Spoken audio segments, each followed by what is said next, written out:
It's International Podcast Day. Is it? I think it's one of these made up International. Well, we're big in Uganda. No, we've actually gone out of the Luxembourg podcast charts this week, which is slightly disappointing. Our listener must have taken a trip. Must have moved. Go live. It's 40 people waiting. Well, there you go. That's worked. Right, we're on YouTube. Good evening, YouTube. And we're on Facebook as well, I think. Yeah, we're on Facebook. Well, we've all got new clothes apart from Phil. Yeah. Although, Had I got the memo? well, no. But in fairness, I've not paid for my shirt. So he's not paid for his. So. Oh, that's a bit harsh, Rich. It's true, isn't it? I'm back mates again with Big Mal. You know, I've got my Gold Coast Titans t-shirt. He sent you a t-shirt of the worst team in the NRL. It's a new era, it's a new dawn. Justin Holbrook will be saying, "Oh, look, he supported me already, and I even got there yet." Holbrook, Manningham and Schofield. What a package! What a package, You're boy. just hoping, aren't you, that he's going to take you in? What a package. I'm go there as a rugby league consultant. Is that what they're saying nowadays? Well, that's what Mal is, isn't it? Is that what they're saying nowadays? Do they two consultants? I don't know. Yeah. And I'm Nigeria, obviously. Well, we'll talk about that later. Very important that you should be wearing a Nigerian shirt this of all weeks. Well, exactly. That's what people are going to be saying when we talk about that later. Mark's not here because he's stuck in France, isn't he?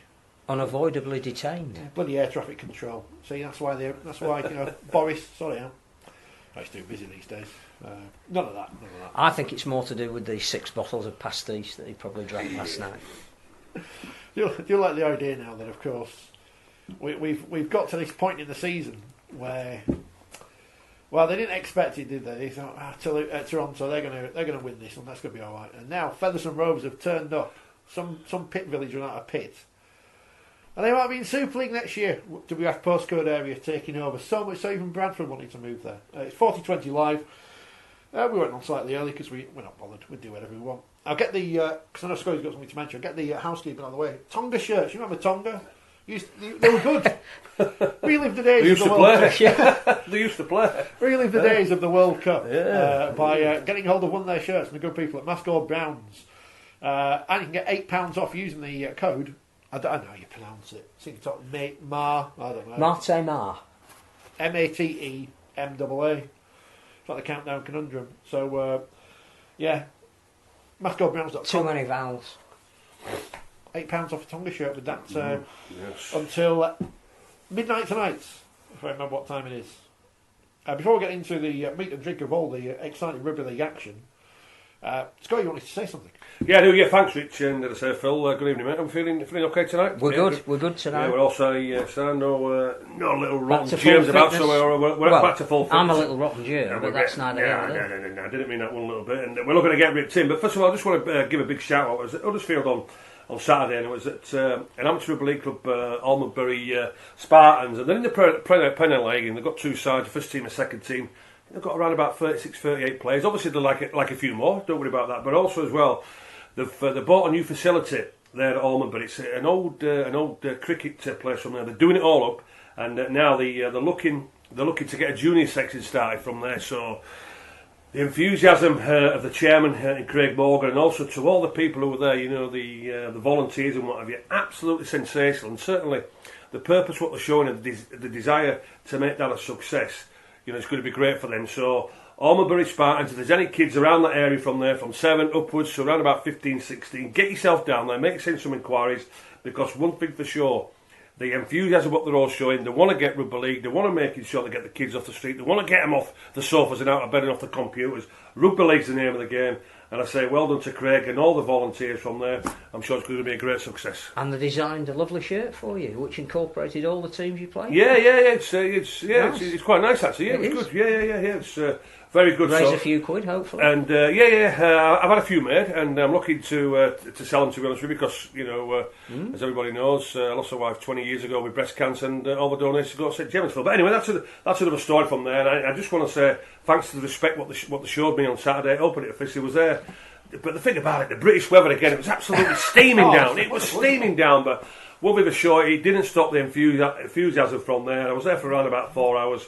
And I tell you, they're going to be a huge success. All the youngsters around the area, get yourself down there, and you'll be well looked after. I think the other thing that we've mentioned as well is it's all very well talking about what may or may not happen with promotion and what Super League might look like next year and what the plan is for the Championship. But unless you support the grassroots, you got to do. There is nothing. Phil. It starts at places like Almondbury, and if you can get more kids involved at a new club, well, a developing club Absolutely. like that. Absolutely, of course. That's what's going to save us. As we all know, everywhere now, and they say we're talking about our greatest game of all rugby league from there, but all the kids they're just sat at home, they're not doing no. Let's give them something. Let's give them a variation. Let's give them a different option, rather than sitting at home and playing other apps and playing on the phones and playing on the computers.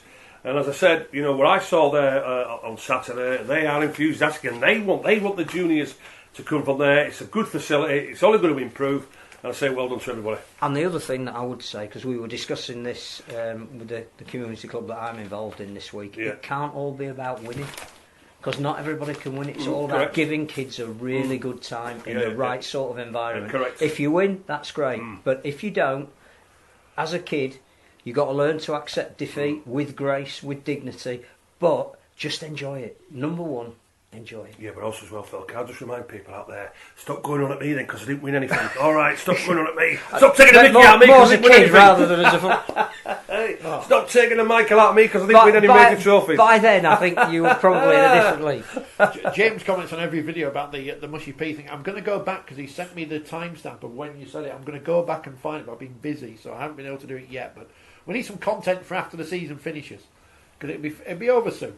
Well, we are going on the road. We are going on the road next week. Talking of housekeeping, next Tuesday, we're at the is it George V Working Men's Club? Where were you tweeted the other day? That's where we are. Castleford. It's 4020 on the road Are for we? the Castleford supporters. Where are we going? It's George V Working Men's Club. George V Working. All right, okay, right. We'll look forward to that. The four of us are going to be grilled by the Castleford Tiger Supporters Club. They always look after us. Pleasure to do it. Yeah, ahead of the. Do come along and ask us some questions. Throw rotten fruit. Anything. Bumper predictions coming up later, because we might as well put the NRL in there as well. And guess which two teams are going to make the women's grand final in a couple of weeks' time. But hello to everyone on Facebook who has joined us already. Usual mob on there. Jason says Wakefield, if I go up, second best city to Sydney for rugby league. Hard to disagree. Both have got Opera House. We've got a bridge. That's about it. I don't know. Jane McDonald's been on a cruise there. Yeah, Jane McDonald's. She is currently still Wakefield's most famous resident. We'll talk about the games that have happened this weekend. And we've also, because mentioned this last week, and now we are at a point in the season where we can discuss it. Way back at the start of the season, we were all at Old Trafford because everything's in Manchester these days. You're moan about this programme being Yorkshire-centric. Everything is held in Manchester. You think they had the offices there or something. And at the Super League launch back in January, probably December last year, we were handed this, New Beginnings, which, much like, of course, coming up we'll have a general election soon, and all the parties will make up things, and then we all have to vote based on them. And then we go, but you haven't done any of those things. I've got Robert Elson's 13-point manifesto, if you will. So we'll discuss that later and see how well he's done at that, along with everything else that's going on in the world of rugby league. And, of course, the exciting news that Leeds are going to make a big signing tomorrow, who we all know it's going to be Luke Gale. So. Oh, well, I don't need to go now. I've spoilt it. I mean, we all know, don't we? Because we've known. Have you had some inside information, Mr. Shaw, right? No. Have you had some inside info? Well, kind of, in a sense. Not directly. Yes. But we all know that's who he is. So it's all. I don't want to be accused of spoiling it. No. Well, everybody knows, don't we? Everybody knows. Everyone does. Let's talk about the semi-finals, because we are at that stage where we now know one of the teams in the Super League Grand Final, and it will be St Helens. We'll talk about them first because they absolutely obliterated Wigan Warriors on Friday night, 40 points to 10. Would have been even worse if Bevan French hadn't scored with the last kick of the game. But St Helens justifying how good they've been all season. 16 points clear, biggest margin of difference in the history of rugby league ever, and certainly enjoyed their week off in style. Yeah, I think that performance on Friday night for St Helens, Holbrook's been there 2 years now, hasn't he? And I think that was the best performance St Helens have put up in his 2 years tenure, to be honest with you. It was absolutely outstanding. And when you was listening to the reports of the build-up to that game, they went to Snowdon, the clients went mountain climbing, Snowdon, just did some different stuff. The different stuff, whitewater rafting, and also you can see the purpose of that performance. You know, the way the forwards play from there, how high and straight and direct they went from there. But what I noticed in that St Helens performance from 1 to 17, by the way, I like to give people, the players, 8, 7, 8, 9. Some will play crap, they get 3 and 4, as we well know from there. But every St Helens player on Friday night, for me, 1 to 17 would have got a 9 out of 10. 9 out of 10, all the players would have got. So it's the best performance in Holbrook's tenure while he's been here. But also, as well, I think the big difference is this St Helens side at this moment in time, they're not talking about pressure. Before the Challenge Cup, James Roby was all about we're not going to be remembered. We won't be ranked as a great team. We're not going to be ranked as a great team until we win something. So now they've taken all that added pressure away from. They know pressure's on because let's not forget, for the last 2 years, St Helens have been the best side easily. But what happened last year, as we all know, turned up against Catalans, they turned them over. Turned up against Warrington, they turned them over. Warrington this year, as we all know, turned them over the Challenge Cup from there. So St Helens now have caught out all. We're not going to put any extra pressure on ourselves. We're going to do things a little differently. Holbrook wanted this week's rest, he said, because they played 33 weeks on the trot. Yep. But when you saw that performance on Friday night, it was a performance of enjoyment. Players literally expressed themselves how they want to play from there. The forwards laid that foundation, as we all know. We all know how well Johnny Lomax and Escari's playing from there. The speed in the backs, absolutely complimentary. Well-balanced performance from there. I've got to say about Wigan, if I'm honest with you, from there, after 10 minutes, they turned it in. They certainly knew that they had a game to play the following week. The reason I'm going to say, Phil, they turned it in from a point of view. I'm not saying they give up, but they turned it in on the knowledge, as we know, they've got another week's preparation to play Salford, as they knew from the night before from there. Because a Wigan forward pack is never, ever battered like it was last Friday night. So Wigan themselves, they knew they had a second chance. They were getting ready for the Salford the week after. But St Helens, from a point of view, loved the week off, loved the performance. They're not putting added pressure on themselves. And I tell you what, boy oh boy, if they prepare for this grand final like they did, this semi-final in a relaxed way, where they're all going to enjoy it. Not because what I say about pressure, what you've got to do, you've got to enjoy pressure. And I think St Helens now, they're not talking about it, they're enjoying it. I thought that opening 15-20 minutes was as good as anything we've seen. It was like when they played Salford in the season. You remember when they blitzed them in the first 12-15 minutes? But it was speed. Yeah. Everything was speed. The forwards were getting to the advantage line. Some beautiful footwork to get through it, but quick play the balls. The guy who I accept, and you've schooled me that stats don't mean anything. They can let you say what they want to say. I thought there was a significant stat with Tommy Makinson. Because Makinson were used to playing on the wing, scoring spectacular tries, being the leading try-scoring Super League. He's a superstar for doing that. But they had this way of playing whereby the forwards took the first couple of drives, he took the third, up the middle. He made over 220 metres. Now, to do that without having a running chance, normally you make 220 metres, you've intercepted a ball, gone the length of the field, or somebody's released you near your own line and you've made a long break down the touchline. That was all done through the middle. And it put Saints on the front foot right from the very beginning. And that mixture of, we've got the physical, how do we hold Luke Thompson, and now how do we deal with the speed of Tommy Makinson? That balance that they had for that opening 20 minutes when they effectively blew Wigan away was just something no other team can do. Well, you just mentioned that word again, Phil. We've mentioned it quite a few times on the show, that word balance. They are a very, very well balanced side, and I'm sure we're going to talk about Salford as well, but it's like Salford. They're a well balanced side. What St Helens and Salford do is quite simple. The players themselves know the jobs as individuals, and then they're coming together as a team collectively. Nobody tries to step on anybody's toes from there, and that's what makes it work. I think they asked Johnny Lomax, who clearly has had his best season, possibly ever, in terms of personal performance. What was the secret of Justin Holbrook coming in and the turnaround in his form? And he said, it's not just that he simplified everything. But he said to me, you're trying to do everybody else's job. What I want you to do this year is just enjoy doing your job. Absolutely, do your job. And again, after that opening blitz, Lomax just took control. as I keep saying about halfbacks, Phil, they don't need to be involved in every set of 6. They don't need to be involved for 5 or 6 minutes. Just plot around, have a look what's going on, and that's a big difference. What we're seeing with Johnny Lomax, he doesn't need to be involved in every set of 6. He doesn't need to be organising and pass the ball, plotting around, and when he comes into it, he comes up with that champion and play. Did because he got if he's not scoring tries, he's literally putting the opposition on the back foot by being smart in everything what he's doing. I also think the guy, we mentioned it before, but the guys coming off the bench are adding to. So there's no drop in intensity. Yeah. And even somebody like Kyle Amor, who looked as though his career might have been over. I didn't know he had a sidestep like that. Louis almost came on as auxiliary prop, and he did 50 straight minutes. But the impact that he made and the lift that he gave to the team, Wigan couldn't live with that. Now that's not to say that Saints are unbeatable. We've seen it on a number of occasions where a team will easily win a semi-final. They'll meet the same opposition or somebody else in the final and they'll lose. So it's not a given that Saints are going to win it, but if they play to the level of intensity and speed that they did last Friday night, who can live with them? Tony Clubb. No, he can't. Will he be playing this week? Because we don't know yet, because at the time of recording, or if you're watching live, this buddy's not up on the Rugby League website yet.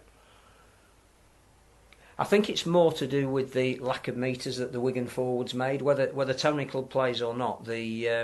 Sam Powell was clearly injured, that affected them. But, again, stats say whatever you want them to say, but the combined Wigan forwards wasn't, I don't think they added up in total to what Luke Thompson did. But also you look at Saints' defensive line as well, not just moving up as one as it's supposed to do. Certainly when they talk about the A, B, C, D, E, F, G defenders around that ruck area, what about the line speed? The line speed was sensational, not just from the first minute to the last minute as well. They wanted to make sure that they kept Wigan literally as least possible points from there. But Saints, are they beatable? Well, one thing for sure, on that form and on that design and purpose, and certainly everybody doing their job as an individual and then coming as a team collectively, it's going to take a hell of a performance. It's going to take one hell of a performance from either Salford or Wigan, and it's going to take a mighty 80-minute performance to beat Saints. Tim has asked, Saints ate up the yards by taking the ball at pace close to the advantage line. Why don't more sides do that? Well, do you know what? The great quote what I heard, and Phil's just mentioned it as well, is that, you know what, Rugby League is a basic, simple game, and Saints say, they're going back to the simplicity of the game. Well, it's quite simple. Forwards run hard and straight and direct, and the halfbacks play for the back of that. There's nothing, no fancy. And the great thing about what I see with St Helens as well is that I'm not seeing too many forwards being dropped off by a halfback going across the field, getting lined up and getting smashed. The forwards are coming from deep. They're going hard, straight and direct. Good footwork from there, simplicity, making hard yards, looking for the quick play the ball, and that's what the backs are playing off. And it's quite simple. I think the other thing they've got, and they had the luxury of being able to withdraw him before the end, is they've got a hooker that can bring people on right at the advantage line. It's what Cameron Smith does so well for Melbourne. James Roby does it for St Helens. I think when you combine the youthful energy of the pack with the fact that they've got guys on the bench that can come and supplement that. I thought Ashworth was great this week off the bench. When he came off the bench, but they've got a hooker that knows when and where to pass the ball for maximum advantage. Also as well, what I noticed with Roby Norwich, I think it's brought it into his game this season, then Lomax himself, and I keep harping on about halfbacks, certainly the ones who get caught around the ruck area. Jake Truman's terrible for it. He was absolutely clueless himself on Thursday because he was just literally too close. At times he was holding hands with Paul McShane. But what Roby has brought into his game is that width of his pass. Yeah. The great thing what I'm saying about Johnny Lomax, what I'm liking about Lomax is when he does get to first man Phil, it's 20 metres away. Yeah. That is absolutely the way. Halfback should be playing from there, getting away from that ruck area. And if anybody wants, if them forwards on the inside want to come back in, he can look on the back on the inside to Lack and Coot and get the defenders there. But Roby is making the right decisions all the time, whether it's a scoop, short pass, a different pass from a point of view. But then when Lomax is 20 metres away, lovely service. Great play. And it's options. Absolutely. They've got more options than any other team. And it is a simple game, but it's only simple if you do it. What about that pass he put to Luke Thompson? Behind the dummy runner from there. That was brilliant. Well, great vision again. Every Wigan player went for the wrong man. For the dummy runner. Yeah, great vision. And the dummy runner did his job by going through the line, but the hole that was created, it still needed the perfect pass to put him in the hole. And how wide was it away from the dummy half area? Brilliant play. Thompson knew it was coming. It wasn't an accidental play. No, absolutely. But Roby, he's up there with the best. There's no two ways about that. But he's going to take an almighty effort. As we know, we Salford Wigan the week after. The mood what Saints are in, they're relaxed, They're not talking about pressure. They're not talking about being compared to a great side. They were under pressure in that opening 10 or 15 minutes. They just went, we know what we can do. Yeah. We've had a week off. If we start with intensity, whoever we're playing won't live with us. And Wigan just went... I tell you what, how tall is Snowdonia? Because they didn't look tired. How tall is it? What is it, about 3,000 metres something? How tall is it? Yeah, it's one of the tallest... I don't what they're going to do now. Just do Ben Nevis on the day off. Camp out in Balal for 3 nights, see how they go about that. That'll toughen them up. Camp out in Balal Circus. Well, it'll certainly improve their speed. When everybody else comes along. If they want some pressure on them, just camp out in Balal for 3 nights on Balal Circus. Well, Luke Thompson is off to the NRL, isn't he? Probably. Well, I wouldn't be surprised. No, he wouldn't be surprised. Wouldn't be surprised. But no, they were sensational. They were a pleasure to watch. They were absolute pleasure to watch. So we're taking nothing away from the Saints, but Wigan did not really turn up. And now they have to turn up on Friday against a team who obviously they beat last week. But the one thing about Wigan is they know and can do what they have to do to get to a grand final. Absolutely. That even though they might have been a little bit embarrassed by the margin of that scoreline, it won't affect them for this week. And I think Adrian Lamb was straight away saying afterwards, we've got to put this one to bed. Yeah. It's all he has to do. They know what they've got to do to beat Salford. They've beaten Salford last week. They know the style that they're going to have to play, how they approach that game, won't have any bearing on what happened this week. Correct. Now, whether they're good enough to do it, I think we obviously will talk about Salford's contribution this weekend. But I don't think we're going to damage by that result.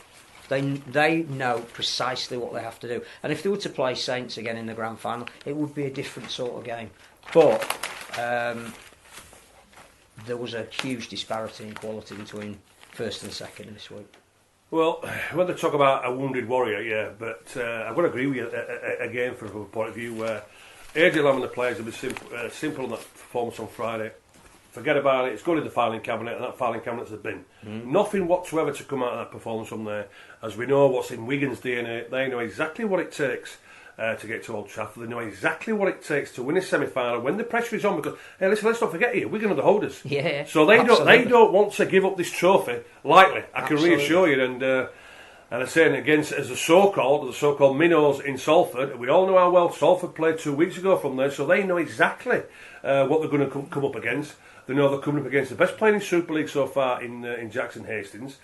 But I would imagine Ian Watson has got something up his sleeve, a little bit different, because variation is going to be the name of the game from there. So I reckon, and you pointed out as well, I think last week, Phil, with Josh Jones, the defenders doubled up on him. Josh Jones at times, he comes from second man up, back on the dropper from there. So I would imagine maybe Josh Jones, rather than playing on the left-hand side, might play on the right-hand side, where he may be coming hard and straight and direct. So Ian Watson will have a different sort of game plan to come up against Wigan. They were unlucky 2 weeks ago from there. Yeah. But Wigan, it's in their DNA. They know what it's about this time of the year. They're the holders.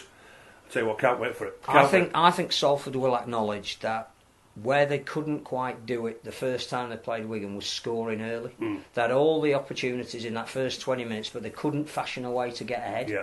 I think the only way they need to change what they did that night, because they finished strongly, is just to make sure that if they start as well as that, they get a reward for it. Because I think if there's any psychological damage been inflicted on Wigan this week, it's if they go behind. Because then they've got to perhaps change the way they want to play rather than suffocate the opposition and hold on and take a chance. That if they were forced to play because they were behind, that's not natural to them. Well, after the last game, Ian Watson, and I said it myself, forget about the experience. I've got the experience now. That won't be an issue Friday night.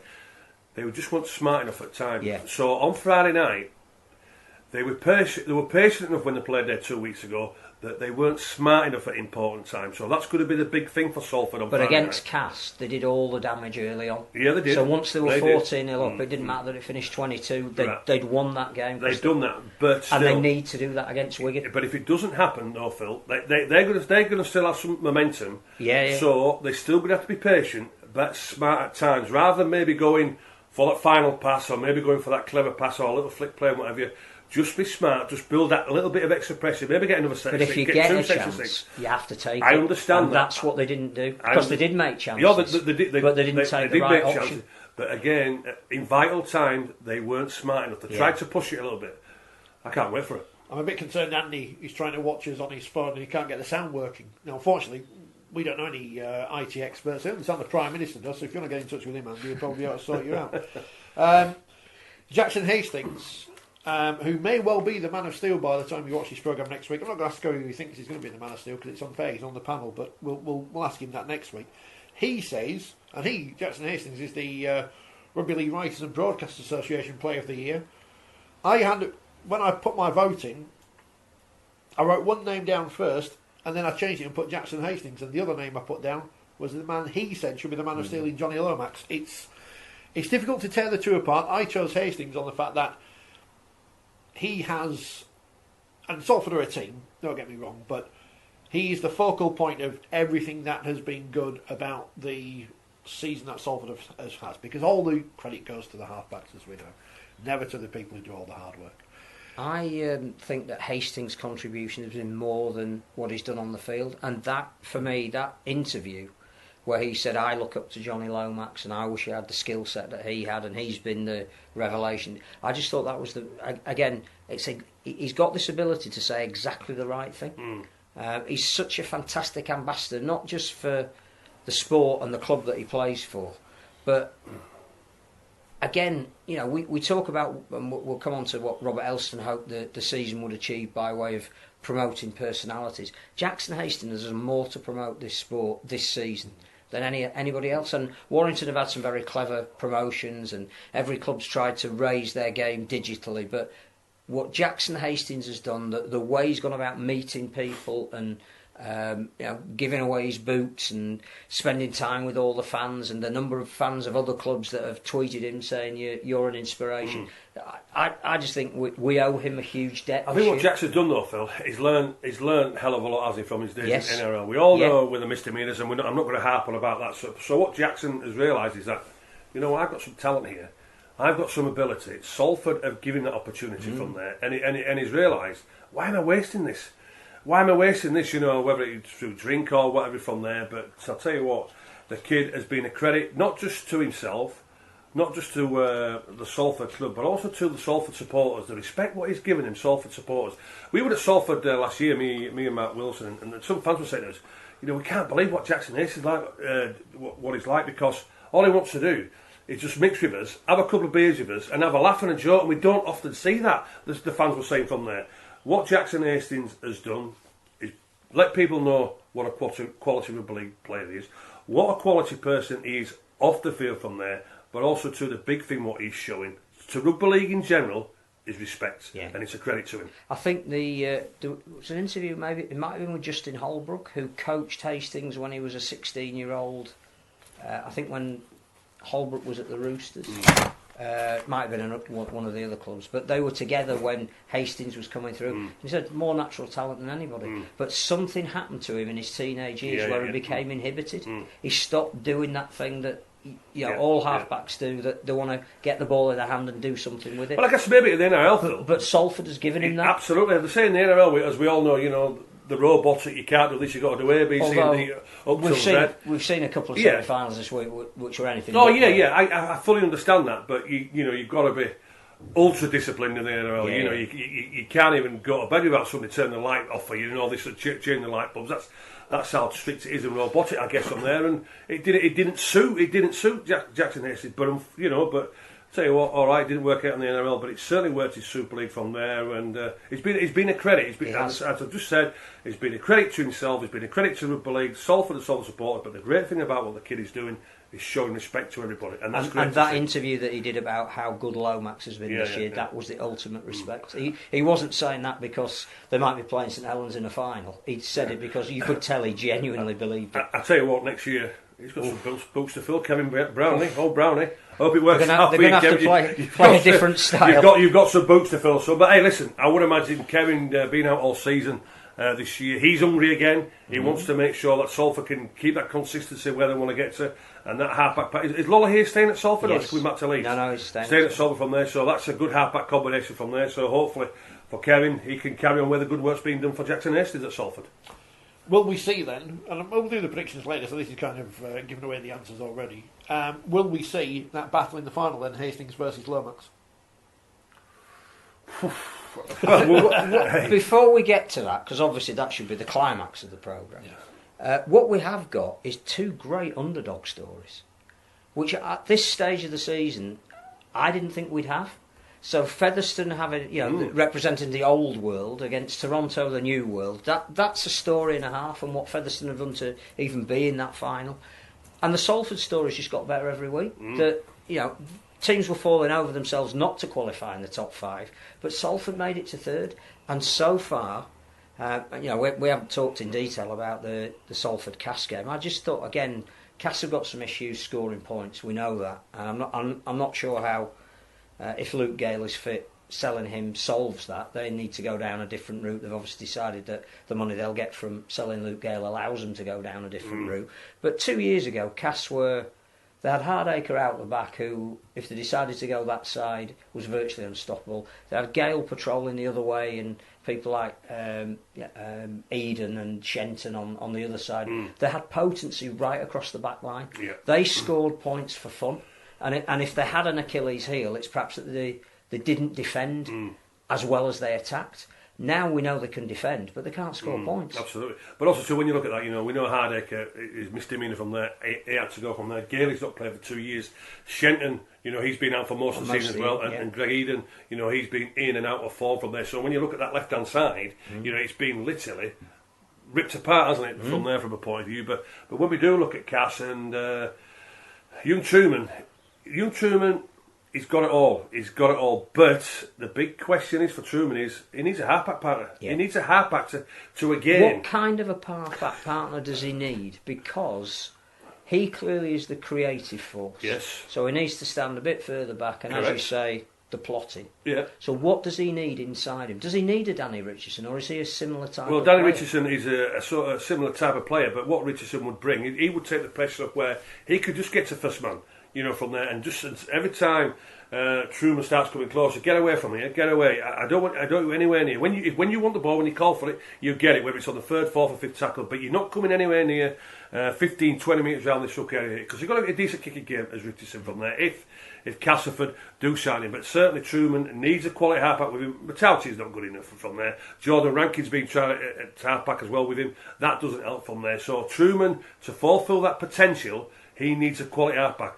Richardson signing at Cass, I wouldn't have an issue with that whatsoever. I think a good young pair of halfbacks from there, pulling in the same. But as long as are they complementary? I'm just going to say that, Phil. As long as they know what roles they are playing, does that make sense? So then Truman is the main man from there, and he will be just stood about plotting them from there. And like with Max Shane at hooker, if Truman shouts it from 20 metres away, Max Shane can sling the ball from there. As we're looking at the way that Johnny Lomax has developed his game, and this is what I say about number 6s, they are the main men on the field from there, and let them play with that vision and awareness. But the scrum half, just let him hang around from there. He can organise the forwards, he can be the support player and do the kicking game and take the pressure off. But unless Truman does get a quality number 7 at the side of him, he's not going to fulfil that potential. Is the trouble and the reason why Cass didn't score a point again this week?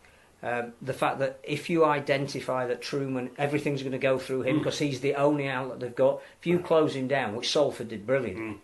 Yeah, but Phil, what else have Cass got? No, but Phil, he was literally first man all the time. Well, he made it easy for him because he didn't vary what he was doing. Because he's not giving himself time, he's not giving himself space. Like that first time, he got pushed out to the, onto the wing, and then the next time he got a pass, he got his hand switch. So I say, if you get your hand switch, you should catch it, and he dropped that. He's just putting extra pressure on himself on there, and it's not necessary. This is what he needs. Does he need an experienced halfback? You would say so, but Richardson's now been playing for 2 years in a quality side. So Richard Myler in a swap to Cass? No, Phil, no, leave that alone, son. Leave that alone. Leave that alone. Why not? So it was worth a punt. Well, I'll tell you what, they might as well play me with Truman then. There you go. But could somebody like him give the service that Truman needs? That your job is to give Truman the service, to protect him, to support, and to give him the pass. Because Richie Knight can clearly pass a ball. Oh yeah, he can clearly pass, and he's got an decent kicking game. Would it work? He's a support player. I'm not saying that we're going to find out tomorrow that there's been a swap deal, but apparently out there right now is, according to some people, the world's greatest rugby league player, because Wakefield fans have keep crying about it, which is Ryan Hampshire. Now, amazingly, despite the fact he is the world's greatest rugby league player, according to some, he's not been picked up yet. Can I ask a question? You can ask a question. Can I?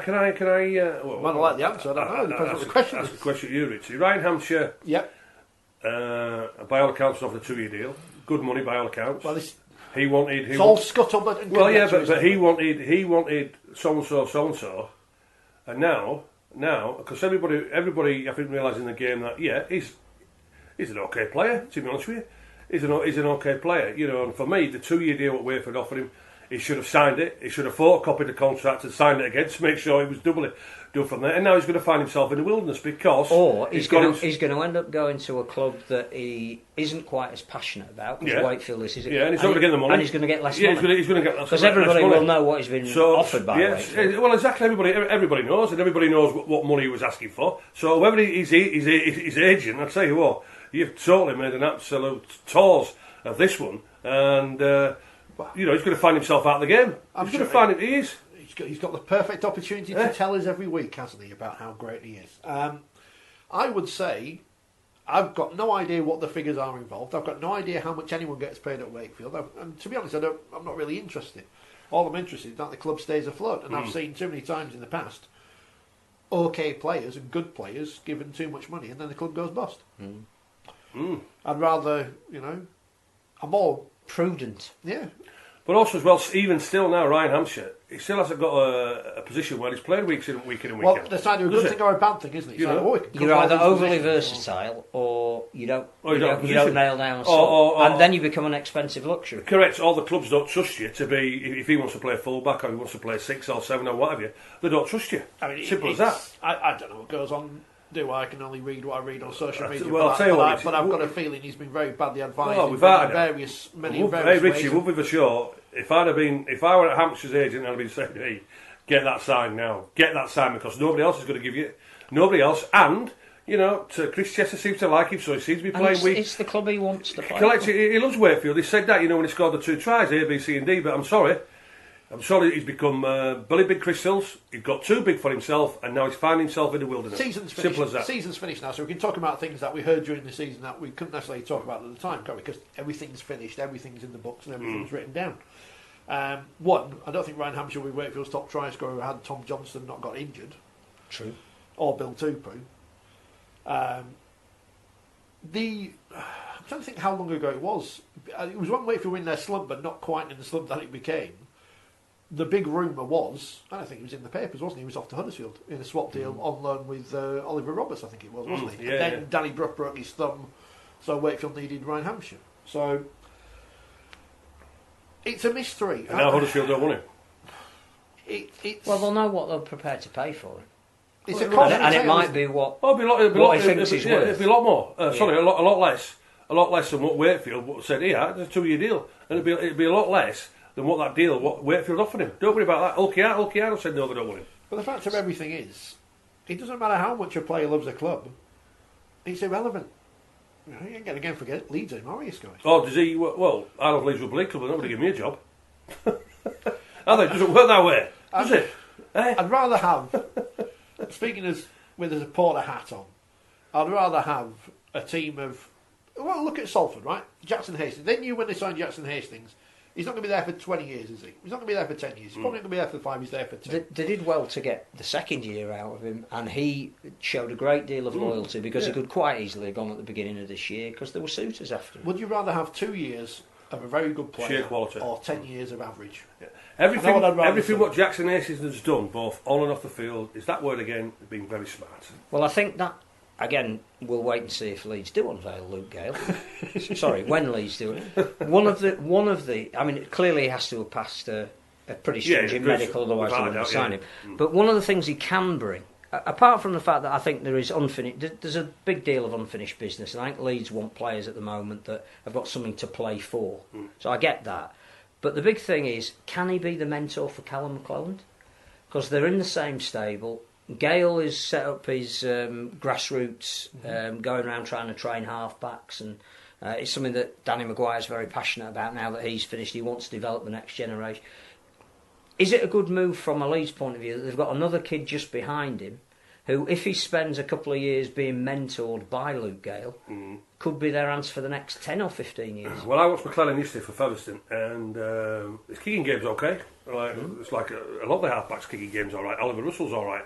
The other player at Huddersfield, the halfback, Tom Holmes. Tom Holmes. You know, they've got a decent kicking game. But again, what were disappointing me in McLennan was he's not going to the line. He's not looking to put people through gaps. He's going across the field and dropping off. That's not creativity. Because all the opposition are doing is just lining up the forwards there and just getting absolutely bashed. So my first thing for Callum would be, get yourself away from that ruck area. Stand yourself a little bit deeper and give yourself a bit of time. Give yourself a bit of time, and then when you've got the ball in hand, you've got to put the defenders in three different minds. I.e., you go to the line, if they don't tackle you, you go through it. You hit the lead runner or you hit the back runner there. So you're putting the defences in three minds. You're not putting defences in three minds if you're going that way. If you're going that way, you are. If you're going that way, no, you're not. So I was disappointed when I saw him from a creativity point of view. But he'll learn that. Will he learn it quickly under Luke Gale? Well, he needs to be playing. He needs to be playing, doesn't he? You know, but also as well, if he's getting shipped out to Featherstone, whoever the new coach is going to be, I don't know about James Webster being coach at Featherstone. It's interesting, isn't it? Out from there, very, very interesting, to be honest with you. You know, he may not want him to play that way, so it's an interesting factor. We've got reserve grade back, and he's of an age where would he be better playing in the reserves under a system, being monitored at every training session, every game, rather than go out to another club? Is that going to be the advantage of bringing back a reserve grade? That somebody who is 20 years old wears the shirt, learns to play the way that club wants to play. The situation with McLaren now is he'll be thinking it's too good to be playing 18 football. He wants to play first team. We don't know what standard 18 is. Well, absolutely we don't know. Do we? So, but I would imagine his philosophy will be, you know, I'm too good for 18 football now. I need to be playing first team football. And if he has to be loaned out again to Featherstone, but I'd like to see him more running more with the ball with hand, because is he a 6 or a 7 now? Because obviously Dane Chisholm does that very well at Featherstone at the moment, and it's Chisholm that's calling the shots. And he had another great game. Yeah, well, is McClellan trying to give Chisholm the service? Well, that's what he should be doing, because he's experienced playing, and he's a better player, and he's a better player, Phil. But also as well, when I talk about halfbacks, Jackson Ace doesn't wait till the last tackle to keep the ball. Jackson Ace is a quality player, like all quality halfbacks are, because they're going to the line with ball in hand. With ball in hand, that's what Johnny Lomax. How good is he now with ball in hand? Morgan Escary as well with ball in hand. That's the way you are going to be a quality halfback, not waiting until the last tackle to kick the bloody ball, you know. And at times the kicks are rubbish anyway, to be honest with you, you know. So start getting involved on the third and fourth and fifth tackle with ball in hand, with the creativity, and don't be going across the field and dropping off. Have a look, go to the line and start putting the defensive lines in three different minds. You instigated a couple of weeks ago that when a team's season came to an end, we needed to rate them out of 10. So we did Warrington last week. It's Cass this week. Darryl was quite rightly very bullish going into the playoffs. You know, we think we can be the dark horses that nobody's talking about. I believe that as well myself. We think we're in the right sort of form. We've got some players back. And how do you reckon their season's gone? They made the 5, but should they have gone further? Could they have gone further? To be honest with you, did I predict them they would make the 5? No, I didn't. To be honest with you, I think I had them 6 or 7 from there. So it was an achievement. To get into the 5 there, as we know, Junie Moore's as well, been missing for a while from there, as well as Gale, Michael Shetland. But no, still a disappointment, still a massive disappointment, you know, from where Cass were in 17, the grand final appearance, League Leaders Shield, last year again made the 5, and Darryl fancied it this year. So I think overall, from a point of view, it is a disappointing season for Cass. The Challenge Cup, they didn't get very far from there, so if I'm honest with you, I think it's going to be a 5 out of 10, if I'm honest, Phil. Yeah. I'd probably, because of the mitigation of injuries, I know every team has injuries, but I think there are certain teams that start off at the season and lose a couple of star names and never really recover from that. I think at one point they had 10 or 11 out for a significant amount of time, and that does test your depth. And I think that some of that squad has been found wanting in terms of quality, that they might have more numbers than they've had in the past, but I'm not sure that when they've got the top line players out, they've been able to bring in others who have contributed. I'd probably give them a 6 or a 7 on that basis, that there is a reason for it. And you're saying that because we're going to Cass next week. That's why you're saying that. I just thought I'd get that in there. Last week. I think I'd give it. If you could stick a we're pint going on to the Cass bar. next week. Yeah. I think I'd better give them a 6 as well because they have done better than I thought. Oh, hey, because you had a Cass shirt on last week. Oh, I love Cass. Oh, geez, I'm going to get ripped into next week and giving them a 5 out of 10, aren't I? You won't be going out. You'll be getting in. You won't be going out. I've got some transfer news and transfer gossip. First of all, news. Harvey Livette has signed for Hull KR on loan for a year from Warrington. We need to talk about Warrington. Signed a new contract with Warrington, but he's going on loan. Here's transfer gossip from Rommel Saints. Ruin St Helens, this is the scuttlebutt over there, of the Billings lump, is that Danny Richardson to Castle is in a swap for Mike McMeekan. Going Tullaway. Interesting. Warrington Van Toby, coming for you, Toby, in a minute. Not you, your club. About Luke Gale, who, if you've just joined us, allegedly, Leeds are making a big announcement tomorrow. 12 o'clock tomorrow. Big unveiling. Bound to be on the YouTube channel. They're not signing something for Yorkshire Carnegie, are they? That's an interesting story developing as well. You should look into that one, people. If we're being honest, says Toby, Gale is not a major signing. Must be underwhelming for Leeds fans seeing a player that's been sat on the bench for 2 years and the wrong side of 30s being considered major. Well, to be honest with you, it's a fair point, isn't it? You know, he has been out for 2 years. He has had 2 massive injuries, i.e. the knee problem and also 2 then snapped. 2 injuries, it's really hard to come back to. Yeah, absolutely massive. And what age is Luke now? Is he 32? 31. 31, 32, next from there. So, yeah, it is a risk. There's no two ways about it. But one thing that sure Leeds would have done, you know, they would have given the most strictest and sternest medical. They would have had the biggest and best people giving him that medical from there to making sure that they're not signing a dud, to making sure they are not signing, somebody who in the first training session or 2 weeks into pre-season training, the leg's going to go again. But anyway, we don't know that, do we? It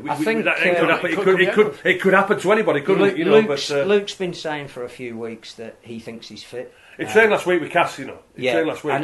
He's been involved in the match day preparations, but there's a reason why he couldn't play for Cass this year, because they got a dispensation for him and Part used that to get Jordan Rankin in. So I think that there were economic reasons why he perhaps couldn't play for Cass. So you'd assume he probably is fit. If he's been training with the team up to match day, you've got to be at a certain level of fitness. I just think it's more to do with, there's all this talk about getting the right culture, whatever that means, and that Luke Gale is coming home with a point to prove that he didn't get the chance at Leeds when he was a kid, which he wouldn't have done because Burrow and Maguire were never injured. So he's moved on, reinvented himself, and to his credit, dropped down to Doncaster and then went to London, Bradford.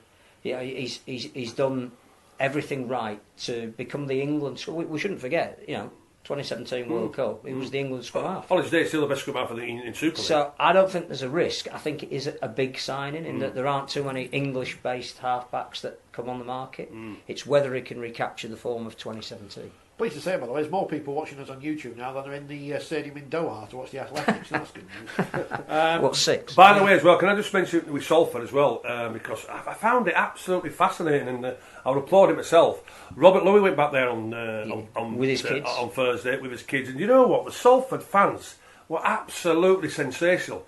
You know, they took him on the pitch after from there, introduced. He went on there with the kids, and the respect what the Salford fans gave Robert Louis was brilliant to see. And I say, well done the Salford fans, for a player who left. But having said that, they got a nice transfer fee as well, so some money in the coffers. Robert Louis gave him good service. But I just felt as though that was very respectful and very professional for what Salford did there for Robert Louis. Which again comes from Ian Watson, who I thought was brilliant on Sky this week with his analysis, and clearly can get the best out of all of the players that play under him, whether it's his first choice 17 or not. And what we said about Jackson Hastings, there is clearly respect running through that club from the top through the best player. I think it's rubbed off on the majority of the fans. Every club's got fans that will throw a flare on the pitch that needs to be sorted out, no matter what Robert Elston says that we don't have a problem. But Salford's re-emergence, the fact that I think they've already sold well over 1,000 tickets for the game this week. This is a different Salford to the one we've seen over the last couple of years. And my hope, which is also a slight worry at the moment, is that when they do lose the players that have been their best players this year for next season, Ian Watson will still get a tune out of whoever he brings in. Yeah. But it's almost like starting again. And it would have been great for those Salford fans if Josh Jones had been there next year and Jackson Hastings had been there next year. And they could build rather than start again.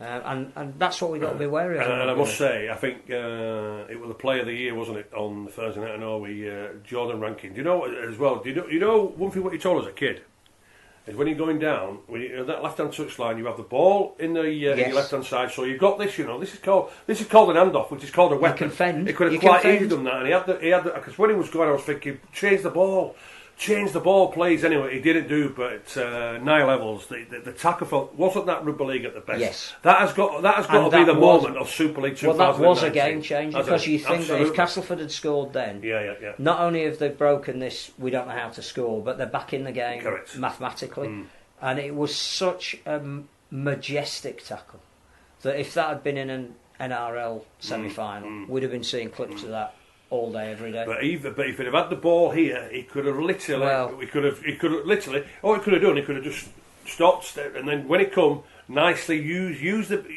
You can use it; it's a weapon, But anyway, but he didn't. It was brilliant. You say it a lot. Use the touchline as your friend. Oh, without a doubt. He summed that situation up brilliantly. He timed it magnificently. And just at the right moment, the touchline became his ally. But that's rugby league at its best. That's what rugby league's all about. That's going to be the moment. That's the moment for me. 2019. If there's a tackle of the season, that's it. Without a doubt. We should have it at the awards on Sunday. Well, there's every other award. Are you going to the Man of Steel anyway on Sunday? Are you going? No, I've been invited. Well, we've been invited. Have you been invited? Yeah, you're going. Yeah, good. I'm working. I wish it was a black tie, not because I like putting on a black. I just think the sport needs a prestigious gala evening where the players are slightly out of their comfort zone because they've got to wear these funny bows and proper suits, and I just think it shows the sport. You can wear a dressing gown if you want, but there's no dress code. That's the problem. Hey, don't rule it out. I wouldn't. It's after 6. It's going to turn. It's easy, isn't it? Don't rule it out. Get home straight to bed. Don't rule it out. I've been a Mattel on. They're selling them free. I can see you on the M62. They're selling them free for 20 quid at the Mattel at the moment. Don't worry about that. Yeah, but the worry is we've all seen that clip of EastEnders when people used to watch it of Mike Reid as Frank Butcher turning up on Pat's doorstep in dressing gown, takes dressing gown off. All he's wearing is a bow tie. Don't give him an example. I tell you what, that's me, Richie. Dressing gown and bow tie. Hey! You're right though. He's a bit. What have you done? He's changing an event for the sake of changing an event. But I get that they want a public involvement. I agree with you. But I do think that for one day a year, and we should never compare ourselves religiously with what they do in the NRL. But the Dally M's is red PFA carpet. was it? The PFA they do it black tie. Exactly. I must admit I agree with that. To be honest with you, dignity sometimes.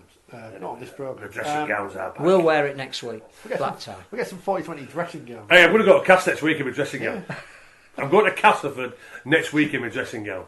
Come and see him. They won't mind it. I tell you what, I bet 3/4 of them have got dressing gowns on. We'll charge people to have selfies with a dressing gown. We'll give them money to charity. I bet 3/4 of them will have dressing gowns on. You can get £8 off £8 off a Tonga shirt at mascotbrowns.com using that thing there, MATEMAA. mascotbrowns.com until midnight tonight. Links are on our social media if you are there. We're going to talk about Warrington in a minute, but a couple of things on Twitter. Dean says, is Walker to Wakey the worst kept secret ever? No, it's Luke Gale to Leeds. And Vic says, evening fellas, can I ask Phil, because you know all that goes on at Leeds, if Leeds consider Gareth Widdup and a return for Aussie coach Tony Smith as opposed to the other Tony Smith, they would have been fantastic signings. By the way, will Trent Merrin free a marquee space? So it could be interesting. Good to see he's all over the marketing for Leeds and season tickets. Yes. Come watch Leeds. Oh. I don't think Tony Smith was seriously considered, but I'm not sure Tony would be going back anyway. And he left on really good terms to take the England job. He had 2 grand final successes in the time he was there. I don't know if that would have worked for either party. What was the other one? Gareth Widdup. For Warrington, hasn't he? Yeah, I'd be surprised if a few clubs didn't inquire as to his availability, but I think once Warrington decide that he's the man that they want and he's coming as a marquee signing, it blows everybody else out. Hey, listen, he's exactly the same as Luke Gale coming under a cloud. That shoulder problem. Yeah. Shoulder problem, so you don't know how long he's going to last for with that shoulder. Well, last year it was about this time we started the Sean O'Loughlin's going to Leeds rumour. So, but that was true. Yeah, they did make a bid for him. So who's going to sign for Leeds this year? The Merrin one is interesting. because clearly the issue is not Trent Merrin. No. His partner has some reasons to be back in Australia. She is now pregnant as well. The two of them are hopefully having their child, and that changes the dynamic somewhat. I think Trent Merrin, with everything that he said at the end of season awards, seemed settled, seemed honoured and happy to be captain. And I think he can see that it's a club that has the potential to move forward, and he wanted to be part of that. The issue for, I think, him now is that if there was just one NRL club that was interested, and let's say it was Newcastle Knights or Gold Coast Titans, they haven't got a bargaining position. They would have to pay Leeds a transfer fee to release him for the last 3 years of his contract, and they'd offer him money that would still probably be slightly more than here, but if there's only one club that's interested, it's not really an auction. He's got 3 clubs that are interested, so I think we can assume at this stage that not only will he be paid more, but I think actually he could be paid something like 3 or 4 times more than he's getting here, because there's more than one club interested. I think there is more likelihood of a transfer fee being paid if there's more than one club. Leeds will accept the fact that compassionate reasons, it would make sense if his other half needs to go home, that they allow him to go home. It does free up a marquee place.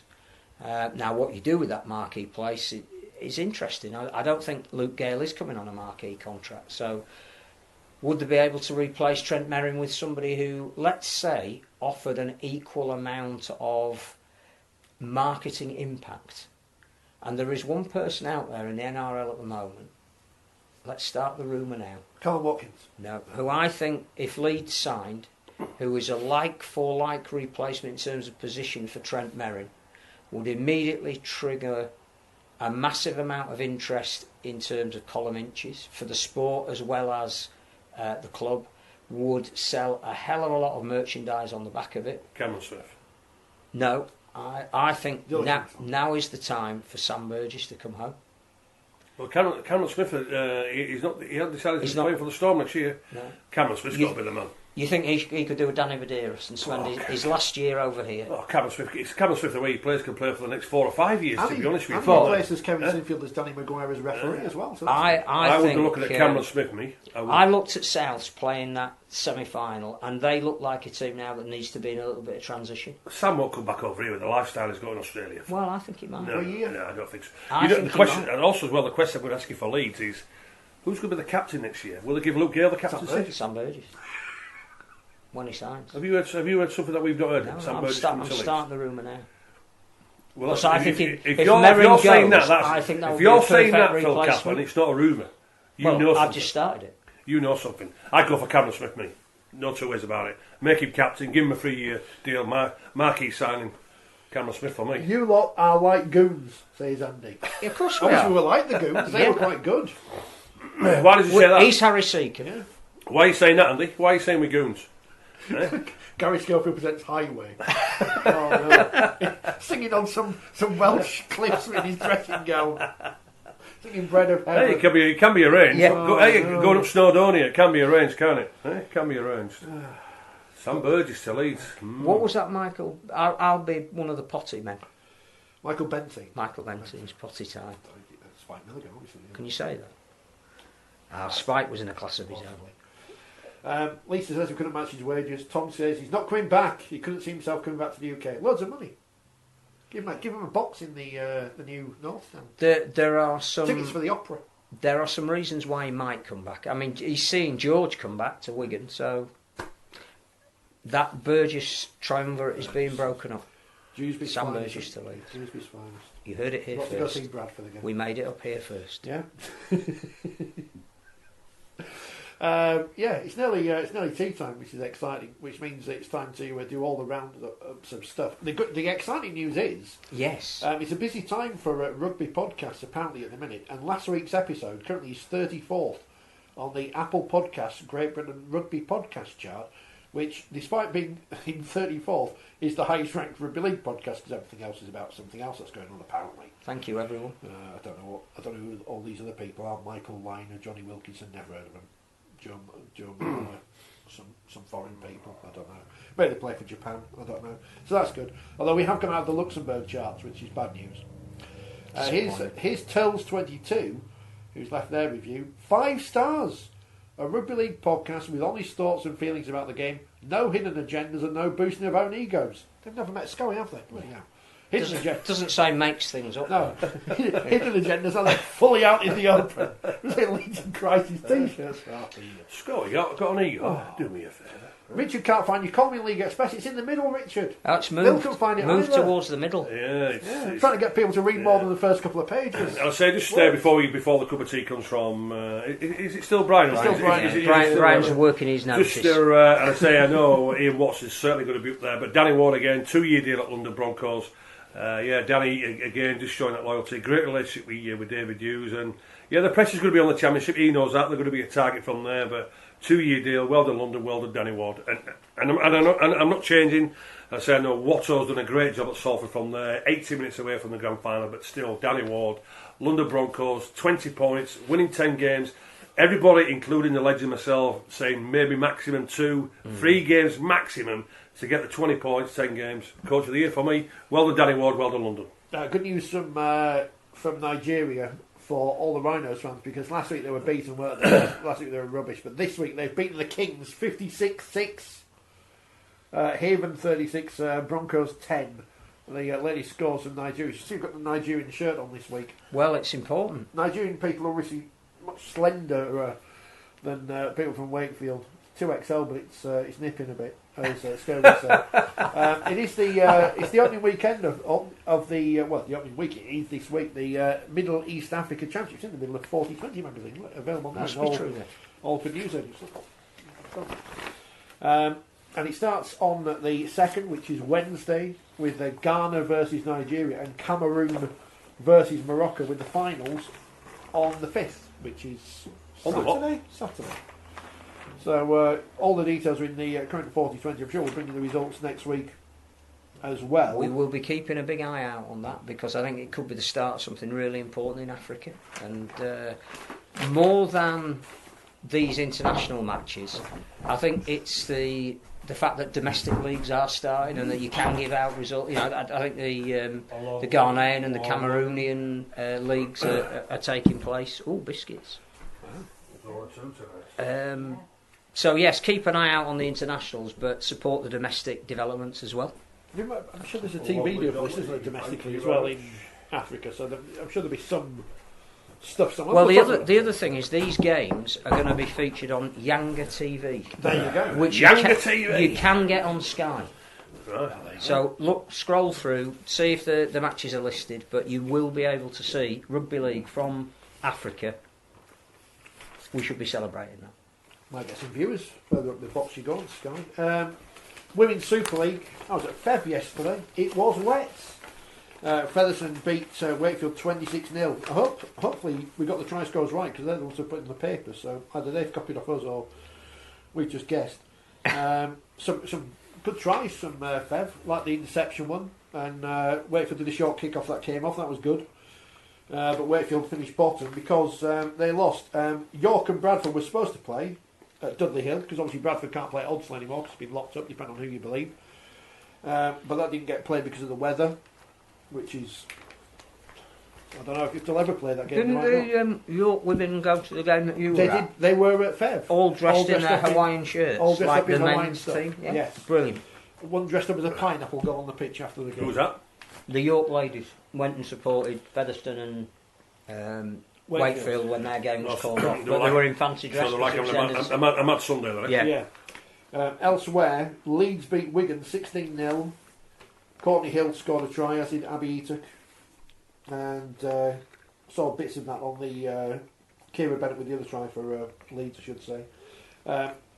Saw that because Leeds helpfully stream these things on YouTube. Some interesting commentary on that one, well worth going back and watching. Was it the Want Arena moment? Yeah, Wigan's season. Well, they only just scraped into the playoffs. They knew they were going to be there, obviously, because this round of fixtures meant nothing. But well, you say meant nothing. Well, the league leader's unbeaten run came to an end. Personally, finished a point behind Wigan. Now, well, that's interesting, isn't it? Because it finished St Helens 20, Castleford 14. Due to be played, they're totally wicked, but they moved it because of the weather. And then it kicked off late because Cass got stuck in traffic. They went into the lead, did Cass. Again, this was on the, I think it was on the Betfred Facebook page. And interestingly, or not, the numbers for this were much higher than I've seen for the League One games that have been streamed on the Betfred page as well. Now, again, don't take one number and extrapolate it into everything's a success, because too many people do that and don't know what they're talking about, but I just thought it was an interesting thing. What is interesting is looking at the league table. And it's only when you look at it you realise this. I've not seen enough of Saints this year. I think I've seen them play live once. You don't realise that, yes, Castleford were going for an unbeaten season. Saints have finished just 1 point behind them in the table. And the points isn't that much different either, 465 to 391. I said on social media last week this could be a preview of the grand final. Now, whether I still believe that when we do the predictions later, I don't know. But interesting. I don't know if is it a good thing or a bad thing when you're a team that's on a great run heading into a playoff series.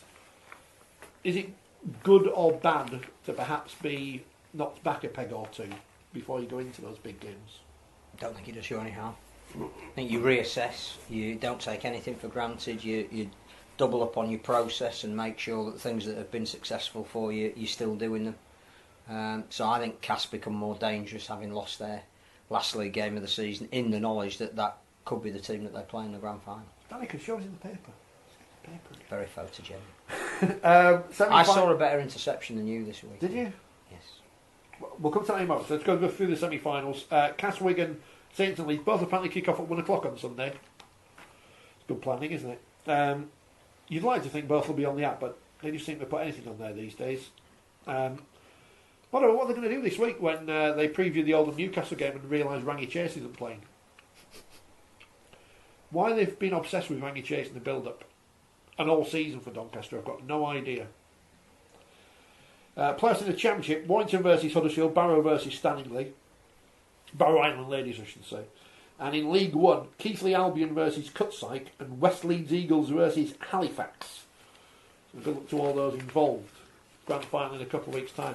So this interception you saw then, Phil, where did you see this? In the rain. In the rain. Well, note it down. Selby Rugby Union. We got big billing in the League Express. We've got a couple of photos and no writing. Well done there. Great facility there, Phil, isn't it? Selby It is a really good good facility. They had 3 or 4 things going on different pitches, but the PDRL had 2 pitches right in front of the really nice grandstand and corporate facility that they've got there. They were serving some lovely food in the bars. Over 400 people turned up to watch the first ever PDRL semi-final and grand final.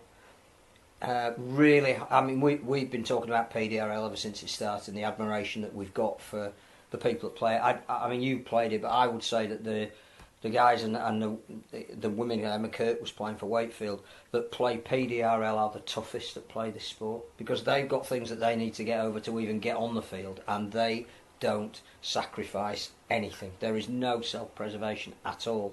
The first semi-final was Wakefield and Leeds. Wakefield won it late on.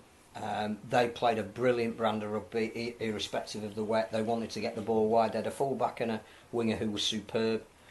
Just scored a late try to nick it, but Leeds scored an interception try from halfway, and an interception that not only saved them a game and kept them in it right till the end, but Scott Gowin, who's been their leading try scorer this year, only has one arm and came up with the most astonishing interception in the wet. Went half the length of the field, and I just doff my hat to them. They are incredible people. In the other semi-final, it was only 4-0. Warrington just defeated Castleford. So the grand final became Wakefield and Warrington, and that ended 10-4. Warrington just held on. I think they just had a tiny bit more experience. Adam Hills was playing. Obviously, he's given a huge boost to PDRL and the profile of it, irrespective of who won.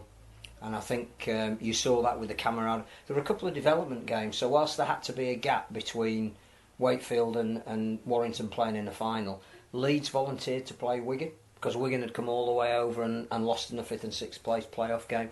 Warrington bought enough players to have a Warrington B, so they played Castleford.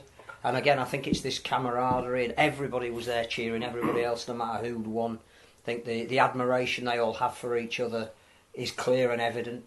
The crowd, who quite easily, I mean, they were stood out in the rain for 2.5 hours, could quite easily have gone home when their team lost. But everybody stayed to watch the final, irrespective of whether their side was in it. It was just so uplifting, and was an honour and a privilege to be there. KPWH, you want to say so? Was really good yesterday. We really enjoyed the day. Hopefully more publicity, stroke marketing, stroke whatever can be done of these events next year. I think the festival idea works as a when you think that 2 years ago this doesn't exist, and that clearly there has to be a refinement the more you go. So the rules get slightly changed, the categories get better defined. There's a lot of teams now who aren't using able-bodied players because they've got enough who qualify under PDRL rules to give them the chance to play, which is what it's all about. You know, able-bodied at the beginning, as again you all know from playing, it's to facilitate these guys playing it. You're not there to score the tries and kick the goals. You're there to keep it moving and give them maybe the opportunity to have to run in a bit of space. A bit of advice and guidance, yeah. And I think now it's getting to the point where the teams are taking over. They're full of PDRL players, and it's brilliant that you'll endorse it, but you don't have to play anymore. And to me, this is something, again, that Robert Elson, the RFL, they need to decide who's in charge of it. They need to decide how they're going to market it. There's going to be some PDRL played at the grand final as a bit more of an exhibition. This is the future. We need to talk about that, because when you and Mr Wilson played for Leeds in that game against Warrington a couple of years ago at Headingley, the Leeds club, and I've said this before, you know, the stuff they do in their media department is very good. They sold that perfectly based on the fact of what you were there for and what you were doing and how you were there to help the sport develop. The press release last week sent out about Paul Gallen, who donkeys whatever, as he would say, just a forward, but a big name, recent international, coming over here to play for Wakefield, which, as listeners will remember, a few weeks ago, I did tell you Wakefield were going to make a big signing that you didn't expect. I had the chairman asking me who it was, which was quite funny. Yeah, I got you. I thought the press release was pathetic. Not to say... Gallen and Sampson. Gave them equal billing, which, whatever. You've actually got a very recent international rugby league player, World Cup winner, I'm guessing, because Australia always win it. All these honours and whatever. Treated as if it was nothing, just some fella.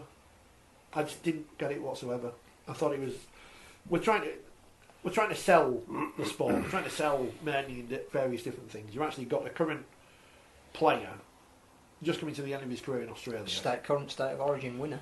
Coming over to play in a curtain raiser for the grand final. No one's going to pay any attention to it because he didn't sell him. And I know we're selling PDRL as a concept, don't get me wrong. But so who's he playing for? Playing for Wakefield. When? The grand final, before the grand final. There's a PDRL exhibition game. All right. Paul Gallen's playing for Wakefield and Dean Sampson's playing for Castle. You want on CFAS because they saw the press release and thought, well, who's this fella? And so they're promoting it, Gallen Sampson. But more than not, that's the problem. They didn't tell it. The way the press release was sent out, it was a waste of time. I don't like saying these things because people get upset, but...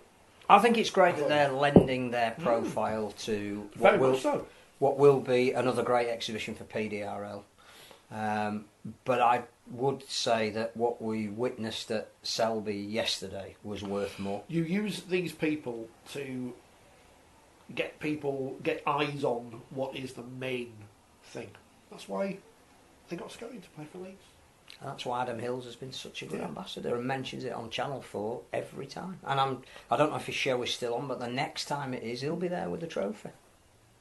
Speaking of social media, why have Warrington signed Anthony Galling? Was that a rhetorical question? No, I don't know. To aid their social media department. Well, he's not Bryson Goodwin. No, but also too that they've got the extra Bunin player as well, Love for Burrell, so do they not trust him?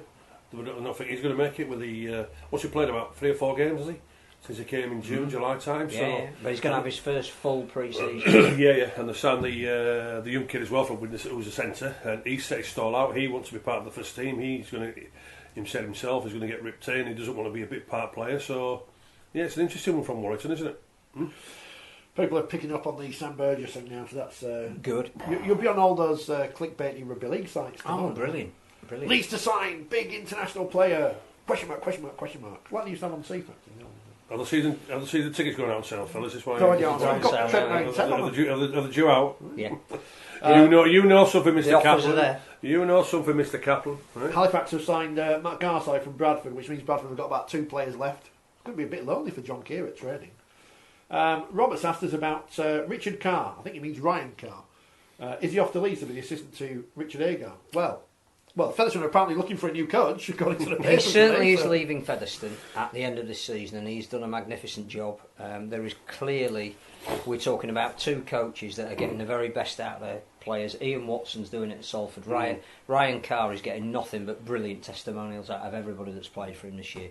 I think the plan was, because he'd been moved in part-time to help out in the early part of the week at Leeds, that he was going to be made full-time assistant to Richard Agar. But his stock at the moment is so high that there are people in Australia looking at him, saying, he did a really good job of the Intrust Cup. He's only young. Do we want to bring him back and maybe offer him a job over there? So I think he's going to have choice, but Leeds is one of his options. I mean, we were wrong about Ryan Carr, weren't we, at the start of the season? No, I think we were right. What we questioned was not whether he was the right appointment, but should an overseas coach coach in the Championship?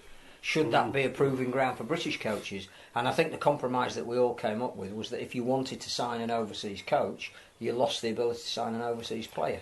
Yeah. So the coach counts on the quota. But again, when you look at what Carr has done there at Featherstone, and when you listen to the players last night when they're getting interviewed, and when you've seen them play all year, he's a coach who lets his players express themselves, and this is why they're getting the results, because the players enjoy the environment of what he's presented, you know, and that's not coaching. Again, that's man management, and getting the best out of the players. It's not only getting the best out of the players. They're a real disparate bunch. So you've got some kids that have come through the Featherstone system. You've got some loan players. You've got some dual reg. You've got scraping around to get the best. It's all about man management, though, Phil. It's not coaching. It's man management. It's signing your player from Australia, it's fitting everybody in and saying, I'll make you a team. To do that in such a short period of time deserves massive plaudits.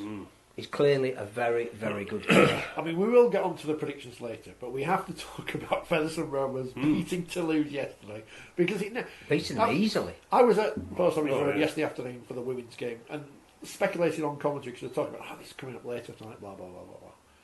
We're in a hilarious position now where we've got Toronto, massive city in Canada, playing off for a place in Super League, apparently. And it seems like they're getting it now, doesn't it? Gary Carter said it in the papers. I think it'll be announced this week. And in the Challenge Cup, which is good. Yeah. Which they'll probably all play over here, won't they? Going against... Yeah. Because they live in Manchester, we know. The Sid will tell us. But the Challenge Cup's been moved forward, so more of the early rounds are almost like pre-season or early season, so they'll be here anyway. They'll be playing away from home, all of their games, but they would have done at that time of the year anyway. So going against Toronto is a pit village without the pits in Featherstone Rovers. I was there yesterday, and as I said on the commentary of the Fev Wakefield women's game, they have got the best stadium of the 3 teams in that postcode area. Well, Wakefield and Castles anyway. Dewsbury probably both as well. Maybe even and Batley have not been there for a while. They've got a lovely facility, perfect for the size of club they are. Well-run club. Use your reg in the right way. If I was Ashton Golding, by the way, I'd be waiting to see what happens on Sunday rather than signing for Huddersfield. Tell you, Adrian. It could happen, couldn't it? It could have little Featherstone Rovers having been cruelly denied so many times a place. Well, your team beat them, didn't they? Well, that wasn't our fault. That was 99. That's the referee's fault, I think, or Cal Pratt, one of the two. But we actually beat them. Garen Casey. Yeah. Francis Stevenson. The other Gary Pratt. I tell you what, though, before the game yesterday, I just felt as though Featherstone, they've got that purpose, they've got that desire, they've got that team spirit. I just felt as though Toulouse, after the disappointment against Toronto, that they might have just a little bit too much quality from there. But I'll tell you what, after 5 minutes I thought to myself, no chance this Toulouse outfit. And when I watched that Jonathan Ford, and if I was coaching him, I would give him the nickname Deck Chair, because he's that laid back. It's untrue. Honestly, I'd be like, hey, Deck Chair, what are you doing? Just try and stand up a little bit, show a bit of purpose. Take the line on a bit. Show a bit of desire. And that tackle, or so-called attempted tackle on Aston Goulding, well, let me just tell you this. My grandson, Ruben's free on Sunday, and he would have made a better effort than that. It was absolutely pathetic. But as I say, I'd give him the nickname Deck Chair because he's just so... but that performance from Toulouse was exactly the same. But I'm taking nothing away from Featherstone. They were simply outstanding. But the attitude and purpose from them Toulouse players to say what a game it was, and again could be maybe 80 minutes away from the grand final. But they're not. They're not, because Featherstone quite simply outsmarted them, out-infused them, played with that desire, played with that purpose.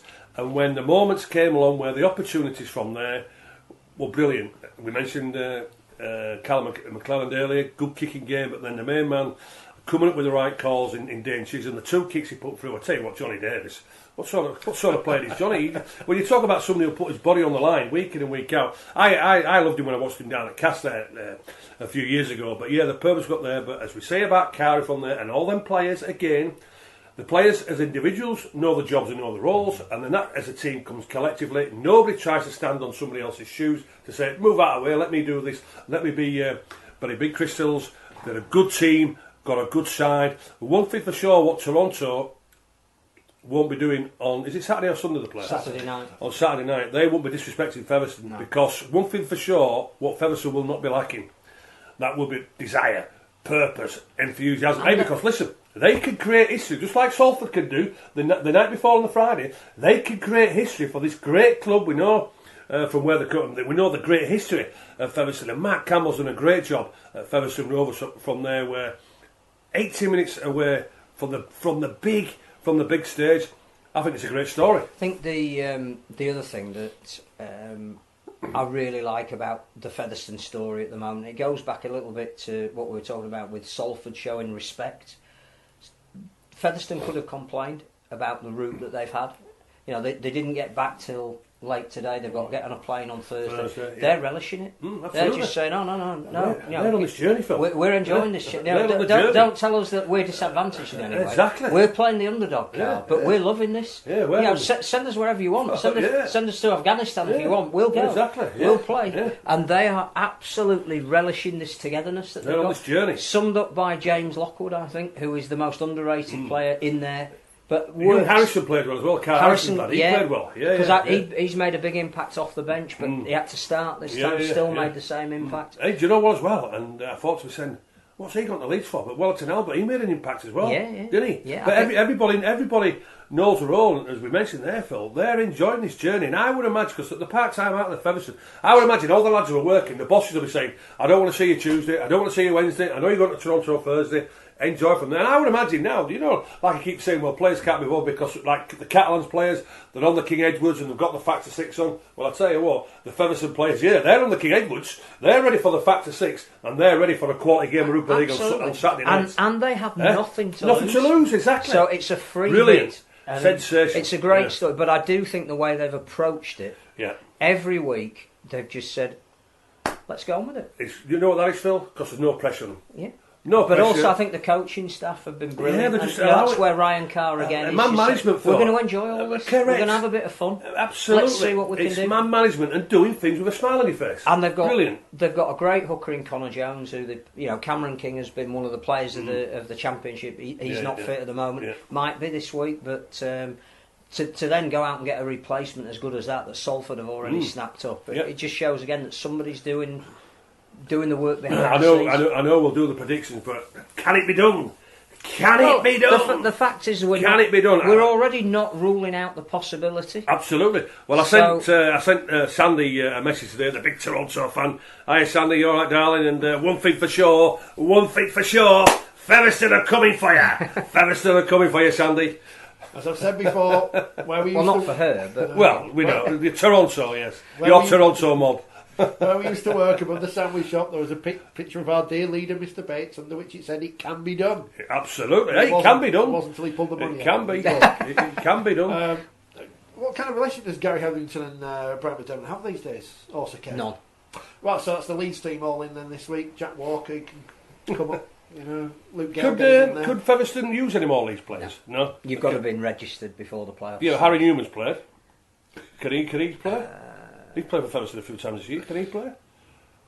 We don't. Didn't play for them so much this year, did he? Right, I don't know. I just No. no. No, I think the players are registered. Hey, but listen, Wolfie for sure. They don't need to bring anybody in. They have to keep it as much Featherstone don't need anybody else. They don't need anybody else. They've got a really good balance of experience and people understand what it means to that community. Absolutely. And some quality that they brought in from Is there many of the elsewhere. flat cappers going over? Have they do we know? Is there any on social media? There's plenty of books. Yeah, it will cost a fortune, won't it? I'm sure they'll try. I mean, There'll be some. There will definitely be some. And the one thing we can say is they'll be very well looked after. But the one thing that Toronto most certainly do is that if you go as an away fan, all of the people I've spoken to that have come back, whether it's been with Swinton or Barrow, or they've all said we've had a fantastic time. Yeah. I think as has been pointed out, and some people within our sport play the poor, downtrodden, working class northern card too much because, as Gav Wilson pointed out earlier from York, how many times a season do Liverpool, Man United, Man City, whatever, play away in Europe? Flights to, and we're not talking about. And you don't know who you're playing until a couple of weeks before, so you could be going anywhere. And we're talking about not to Toronto, which is a major international city. You're going to Azerbaijan or whatever. Yes, things are expensive, but you don't have to go to everything. You make choices. And I'll tell you what, they're on a journey. Yeah. And it's on the telly. You'll be sacrificing something else, but your choice may be to go to Toronto this weekend, and you won't regret it if you do. And if they win Featherstone, I tell you, the facility what they've got down there, it's certainly better than Wakefield. It's certainly better than Cass. Again, great credit to Mark Campbell. For how he's got that club where, and where they've it is. got developable land around it as Oh, well. yeah, so yeah, if they needed to even hospitality, upgrade it hospitality again, place there is good, and I know the bar upstairs where they made the Hall of Fame bar is very, very smart. But I tell you what, Featherstone are ready for Super League. Featherstone are ready for Super League 2020. But is Super League ready for Featherstone? That's the question. I really enjoy looking at all the old stuff in the. Cause I went upstairs and I look at all the old bits and pieces in there in the bar. It's very nice. Oh, it's brilliant. Well, the other thing is that they would take the share of the monies on offer. So they get £2 million to build a squad. So you'd imagine there'd be some maybe Hull KR London players, some players they might have on dual regs at the time, full time. Whereas Toronto aren't taking any money. So it's a very different dynamic. So I think if Toronto win, they will go big in the market. I think they have to do. But they will. I don't think expense will be spared. I think they've already got some people lined up who will go, oh, okay. Sam Burgess won. Well, he would have done, but it's coming to Leeds now. All the other but they're looking at some big rugby union names. They're trying to get the best they can for the money that they would invest. So they're buying a side, aren't they? Really? Then not buying. But they've always done that. You can only have two marquee players, but they will spend. Ashton Sims is retiring. They'll get a big name to replace him. So they will spend and they'll add some profile to Super League if they get in. Featherstone will be something really different, I think. It'd be a bit like the story of London this year. Can they get a band of people together that maybe other clubs perhaps didn't want as first choice? Can they get a coach in who can mould them around the same way that Danny Ward did? And can they upset enough people during the season to stay up? Well, the fact of the matter is... And they could. And you've mentioned it a few times this year, Phil. Yeah. Toronto brought in a coach who knows what press is all about. He'll be taking this week. He'll be taking the pressure off the players. We all know how Macca works from there. But when them players go on that field, it's all about them. It's all about them for 80 minutes. It's all about can they handle that pressure? Because can they execute the game plan? Because he'll give them a game plan. The flat cappers, they will be getting ripped in. They will be making sure that they will put them under a hell of a lot of pressure. Can't wait for that game. And the great thing is, we genuinely don't know. We'll give a prediction. I don't know if Salford are going to beat Wigan. I don't know if Featherstone are going to beat Toronto. I'm sure. We'll give the wrong opinion. And Canberra beat the Roosters in the NRL. All shocks. Canberra? All shocks. Can't wait. The British boys. For Canberra. Love those two semi-finals. I'm sure when Robert Elston and his team at Super League headquarters, wherever it was before they moved to the fashionable Victoria Quarter, whatever it's called, the fancy offices in Manchester anyway, when they put together this document, New Beginnings, thought, yeah, Fev, that's what we want in Super League. That will help us with our TV deal. Yeah. We want another team on the M62 Fev TV, coming live from Emily Moore. They presented us at the start of the season with 13 things which were going to happen, or were going to be making Super League great again, to quote that other fella. Donny, you're not allowed to say anything bad about. So here, as we take this opportunity before the predictions to look at these 13 things and see, because it's easy just to criticise and go, Robert Elson's rubbish, he doesn't like my club. That's easy enough to do. But we can look at these. I think he'll be crying that Toulouse lost. He quite likes them. Well, he would have been that would have been the perfect final because you can't lose on that one, can he? But now we can get Featherstone in. Part of me, the mischievous part, thinks the DNA that is rugby league. You want the Renegades to get in, don't you? I'm only for the chaos, but unfortunately I got the other chaos. Right, number one, and this is pointless actually when you look back at it. Presenting new rules and laws to highlight why Super League is different, to speed the game up, to add drama and excitement, to force fatigue, million fans, to open up opportunities late in the game, to reposition attrition alongside it. I don't think I've read this at all until now. To reposition attrition alongside impact, the following will be introduced in 2019. The shot clock, which has done nothing, has it? No one's been caught on cosmetic. The golden point. Yeah, we've had some exciting golden point. Golden point. Reduced interchange. Everyone seems to have coped with that okay, don't they? Saints seem to have done alright. Yeah. The final 5 minutes, in quotation marks. The final 5 minutes, what's that supposed to mean? We stop the clock now, we get the full value of the final 5 minutes. None of which has made the slightest bit of difference. Other than the golden point. Don't forget to use the hashtag negative rugby league. Put it there. Realistic. Realistic rugby league, sorry. The listeners will love this bit. You'll love this bit, viewers. On International Podcast Day, ready to welcome the best group of ex-NRL debutants for several seasons, adding excitement and personality, getting all fans on the edge of their seats. Are you ready for the first two? Giants, Frawley and Uarte.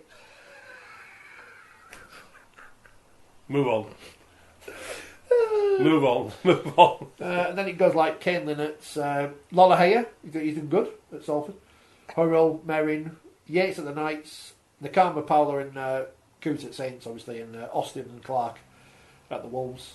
Well, yeah, some of them would be good. Yeah, it's all right. Yeah, you get a tick. As you'd expect, if you sign good players, they normally turn out to be good. Excited about the emerging British talent ready to shine on the Super League stage, including, but not exclusively, Jake Truman. Well, he was the Young Player of the Year, so... Matthew Lees. Done well. Yeah. Danny Walker. Nearly played. Jack Walker. Done all right. Cameron Scott. Went on loan to Doncaster, I think. Doncaster, they're famous, I've seen them. Harry Smith. Played one game. There were some other exciting young talents there this season. Harry Smith, who's he play for? Wigan. He's a young scrum half that played for the England schoolboys. Oh, right. I think he's been at Swinton most of the time. Oh, has he? Oh, that's him who dominated the Australian schoolboys, wasn't it? Right, okay. Right. So there's been some young talent that's come through. There's always young talent. Yeah, but they need opportunity to play first team football, you know. And the right sort of football, because that's what you've been saying as well. That sort of talent. They all seem to be very similar. Yeah. But that sort of talent, you know, and the reports, because there's a quality one at St Helens as well, number 7, who's played in the academy. I forget his name now, and he's supposed to be sheer quality, but you know, Dodds, Harry Dodds. Is it Dodds? Yeah, Dodds. That's his surname. Is it Lewis Dodds? Lewis Dodds. He's supposed to be the next best thing. Well, these players, to be honest with you, should be playing at least half a dozen games. At least half a dozen games. So we need to, on his next one, when Robert Elson repeats this next year, he needs to say force teams to play young players more, which they can do. Look at number 4. Looking forward to the most competitive Super League for many seasons. A compelling league with uncertain outcome, which is sport. Half of Super League, 12-1 or less. And 66% less than 22-1 to win the Betfred Super League Grand Final. And when it turns out it's Wigan and Saints, we'll all be like, Well, he got it right that it was competitive. He just got it at the wrong end of the table. Well, to be honest with you, Phil, it was competitive because below St Helens everybody else was inconsistent. And London overachieved. You know, because everybody else was inconsistent. That's why it was competitive. Apart from St Helens, it's been the you asked the Hull fans, they were Absolutely. rubbish. You asked the Hull fans, they were rubbish at the end of the season. You asked the Warrington fans, and they were rubbish at the end of the season. What he's talking about is more teams being in contention to win the grand final. It's been the least competitive because St Helens have won it by a record margin. Now we still don't know who's going to win the grand final, but the competitive element came for the wrong reasons. Correct. If you're trying to promote the sport, it's all about relegation. 5. Restoring interest and value in Man of Steel and Dream Team. A season-long and interactive narrative. I love marketing. To find, showcase and reward Super League's best players. We've liked the thing coming out on a Monday, I guess. It's fine. Give us something to talk about. It's not hitting beyond preaching to the converted. Dream Team. I thought they had less of an impact this year. Underwhelming when it was. I'm not that the players didn't deserve to be in it, but the way it was announced. Normally, there's the launch of the playoffs, and the dream team are there, and they all get their shirt, and it's a deal. But it was like, here it is on social media. Scotty was he was part of it, so it was good.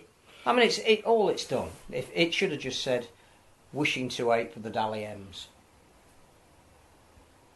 Don't say that. 6. Half these get a bit rubbish from now on, it has to be said. Presenting a great fixture list. Opening weekend, opening month. Fans eagerly awaiting Saints, Wigan, the Hull Derby, Rhinos, Wolves, with more and more to come. Well, I guess so. No. But, well, if Wigan and St Helens playing the grand final, that's 5 times they've played this year. Loop fixtures don't work. We shouldn't start at the end of January, so what we're doing next year, loop fixtures from. How many times have Wigan? It's Wigan and Salford 5 times this Friday, isn't it? Or is it 4 times at least, isn't it? 4. Yeah, you know. As you mentioned last week, this hasn't happened in the NRL, Phil. No. I know we're trying to maybe copy the NRL a little bit and give the sort of excitement, but I think you've got to say that the attendance at the Challenge Cup final, which I know isn't a Super League event but involved the top 2 Super League teams, and the playoff attendances have proved that our fixture list is wrong. 7. Showcasing the best against the best. A compelling World Club challenge. The best of the NRL, testing the resilience, toughness and skills of Wigan. It seems so long ago, I can't remember the World Club challenge. But it happened. They were totally outplayed by the Roosters. What we need is to elevate the World Club Challenge to an event and not a one-off game. And we nearly had it when we had 3 teams. And I know that it wasn't necessarily the best 3 Australian teams, but that weekend, that Friday, Saturday, Sunday game meant something. It was different. We need to get back to that. We'll never forget Scoy singing the national anthem on TalkSport 2. That's what radio's for. That's what radio's for. 8. Targeting Good Friday and an aggregate attendance record. Fixtures set to facilitate a record round targeting the highest aggregate attendance in Super League's 24-year history. They did that, didn't they? I can't remember. I get a bit bored of... But Easter Monday wasn't a success. I do get a bit tired of the whole... Talking of attendances... Oh, yes. could I just mention something? Yeah. The RFL put out a press release, and I understand why they did it, because it was the build-up to the Championship Awards, saying how brilliant it was that the average attendances in the Championship had gone up, was it 31% or something? Omitting to say that there were 3 new teams in the Championship this year. Those teams were Bradford, who were the best supported team in the Championship, Widnes, who were the second best supported team in the Championship, and York, who we've all praised for being able to get crowds in and up their marketing. And they lost London, who was one of the lowest averages. So attendances have gone up because we changed the makeup of the league that brings in more fans. Statistics. Lies, damn lies and statistics. 9. Now this has to be a tick because it happened. Taking Magic to a great city and a world famous stadium. Super League takes over one of our most famous cities and one of the world's most famous stadiums, which it did. They have announced that it's going back there next year, despite the fact on the telly, after the final game, Robert Elton said, yeah, we'll come back to Anfield next year. I'm sure he did say Not a verbatim quote there. So... But yes, they tried it. We all said we prefer Newcastle. We think there is a logic and a reason why, particularly if the World Cup's opening in Newcastle, we've now got another 3 games in Newcastle, that we should be doing all we can in the lead up between now and the 2021 World Cup to promote Newcastle. Newcastle may get promoted this weekend. which again is another potentially good news story. But we'll go back to Liverpool. Or just somewhere different. And then we go back to talking about Nottingham or whatever, because we always do that. Or Birmingham. 10. Super League heads to the new camp. It did. Camp Lanzos, Wigan in the heart of Catalonia and the home of Messi. We did say, though, at the time, that kind of fell into their lap. That wasn't my design. It set a new record attendance for a Super League game, so you've got to take your hat off to that. Yeah, but also as well, they've announced it, they're not going back. They're not doing it again. No, so what's the purpose of it? The fixture was because they came up with the Challenge Cup winners playing the champions. Now, that's out of the control of any governing body as to who's going to play in a game like that. It worked. Well done. Tim's got the hashtag miserable rugby league. Yeah, it's not miserable. We get that on t-shirts. 11. Restoring a meaningful playoff narrative. Love that word. The road to the grand final gets more exciting, more demanding, with more clubs all the way to Old Trafford. I think if it means we're bringing back the top 5, that's definitely worked. I like it. It does have that flaw that you do get the repeat fixtures, but that's just how the. I'm not sure you can do it any other way. We need to see if there is another way of doing it, but I think it becomes too contrived with only 5 teams. You can do it with 8, but yeah, the top 5 is so much better than the top 4. Well, why can't we copy, because we're tending to copy those, why can't we copy their format, Phil? Because it would mean that 8 of the 12 teams would be in the playoffs, and I think, again, that's just diluting quality. They've got 16 teams. Right, okay, now got you. Right. So that's my only issue, that if we'd gone down to 8, well, Leeds would have been in it. Got you. Then you'd have won the bloody thing and we'll be like, no. Right, got you. Right. So I think that's the... But the top 5 clearly is... Yeah, the top 5 is the best format. Yeah. It is. Tim says it's been a good season, cheer up. We are happy. We're analysing what Mr. Elston said. We're not saying whether it's been a good or a bad season. I've enjoyed most of it. 12. A new Super League identity with clear lines of responsibility and accountability, which again is a dedicated Super League team, which they have now got in their fancy offices, focused on the rejuvenation of the competition and the commercialisation of rights and assets. So I guess we have picked up more sponsors as the year's gone on, haven't we? So that will be a tick. Well, there's the relaunch to come. We've renegotiated with Betfred, but and bought in Checker Trade for the try of the month. Is that RFL though? I think Checker did. But I still think that's you read John Davidson's long interview with Robert Elston, which is worth reading. Anybody out there that wants to subscribe to read it, it is worth reading. Everything that Robert Elston wants to do is contingent upon more resource. And when they bring in a couple of big name sponsors, then there will be more resource. Finally, this is one that we're not marketing people, we can't get this one. I've got a D in business studies A level, but it was a long time ago before the internet existed. A commitment to developing a vibrant and compelling brand. Can't speak, it's my job. And to breaking out of our bubble. An investment in an exciting team of high quality, experienced and committed partners and advisors to take Super League into younger audiences over the next 3 years. Well, we're not the younger audience, so we can't really comment on that. No, and that needs to be judged after 3 years. They are rebranding the Super League. We know that because I sat there and had an interesting... I mean, it's safe to say, again, we shouldn't compare with the NRL. No. But they have rebranded in that their look is all common now. They've got the same logo on the field. They've got, each club has that logo, but with their colour. That they brand into the game when it's on the television with the 3 initials of each club under the it's sort of that looks clean, and I think that's what Robert Elston's talking about. But I'm not sure that brings you an extra spectator to the game. I understand that you can sell it to broadcasters, that you've got something that you can take to the market, but I just don't know if people will wake up and go, because there's a nice new logo, I'm going to watch Super League. The sad reality is, and we keep coming back to this point time and time again, is we still go back to people of Scully's era for people they've heard of, the players. Absolutely. And he's in demand because people like what he says. Can't help everybody, but they do. And he's a recognisable name. And with the greatest respect to Tommy Makinson, if you said to a major national radio station, for example, got Tommy Makinson, they'll go, is Gary Schofield available? I'm desperate, aren't they? Must have heard of him. Where are the rugby league people? There's never been more rubbish on TV involving celebrities, in inverted commas. There's no rugby league people on any of them. Not even from Scully's anymore. No, not as yet. Celebrity MasterChef, Celebrity X Factor's coming up. Strictly Come Dancing.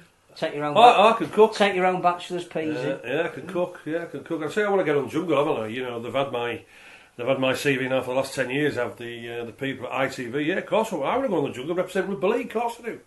Absolutely. So if anybody out there from ITV, we're not listening, watching, but we should be doing more of that because you mentioned a golf tournament the other week. Yeah. They're all there. Yeah, the PGA Championship down at Wentworth there, and and I said, listen to Darren Goff, there, and he was saying, yeah, I'm going there. Michael Vaughan, Mike Tyndall, and all these players. I'm thinking, where's a representative from rugby league? Why are we not promoting our sport? Why not get our ambassadors in there? Get our people. Why are we not telling people? So if we're talking about Mike Tyndall, Darren Goff, they were people who finished their careers mid-2000s? They're not far off from me. I finished in 99, so they're around about the same era as me. But we don't see Paul Sculthorpe anyway, do we? I know his peak would have been about that time. We don't see Paul Sculthorpe anyway. Although the Moose did wish him a happy birthday the other day, so he's hit the Moose's consciousness, and that's good.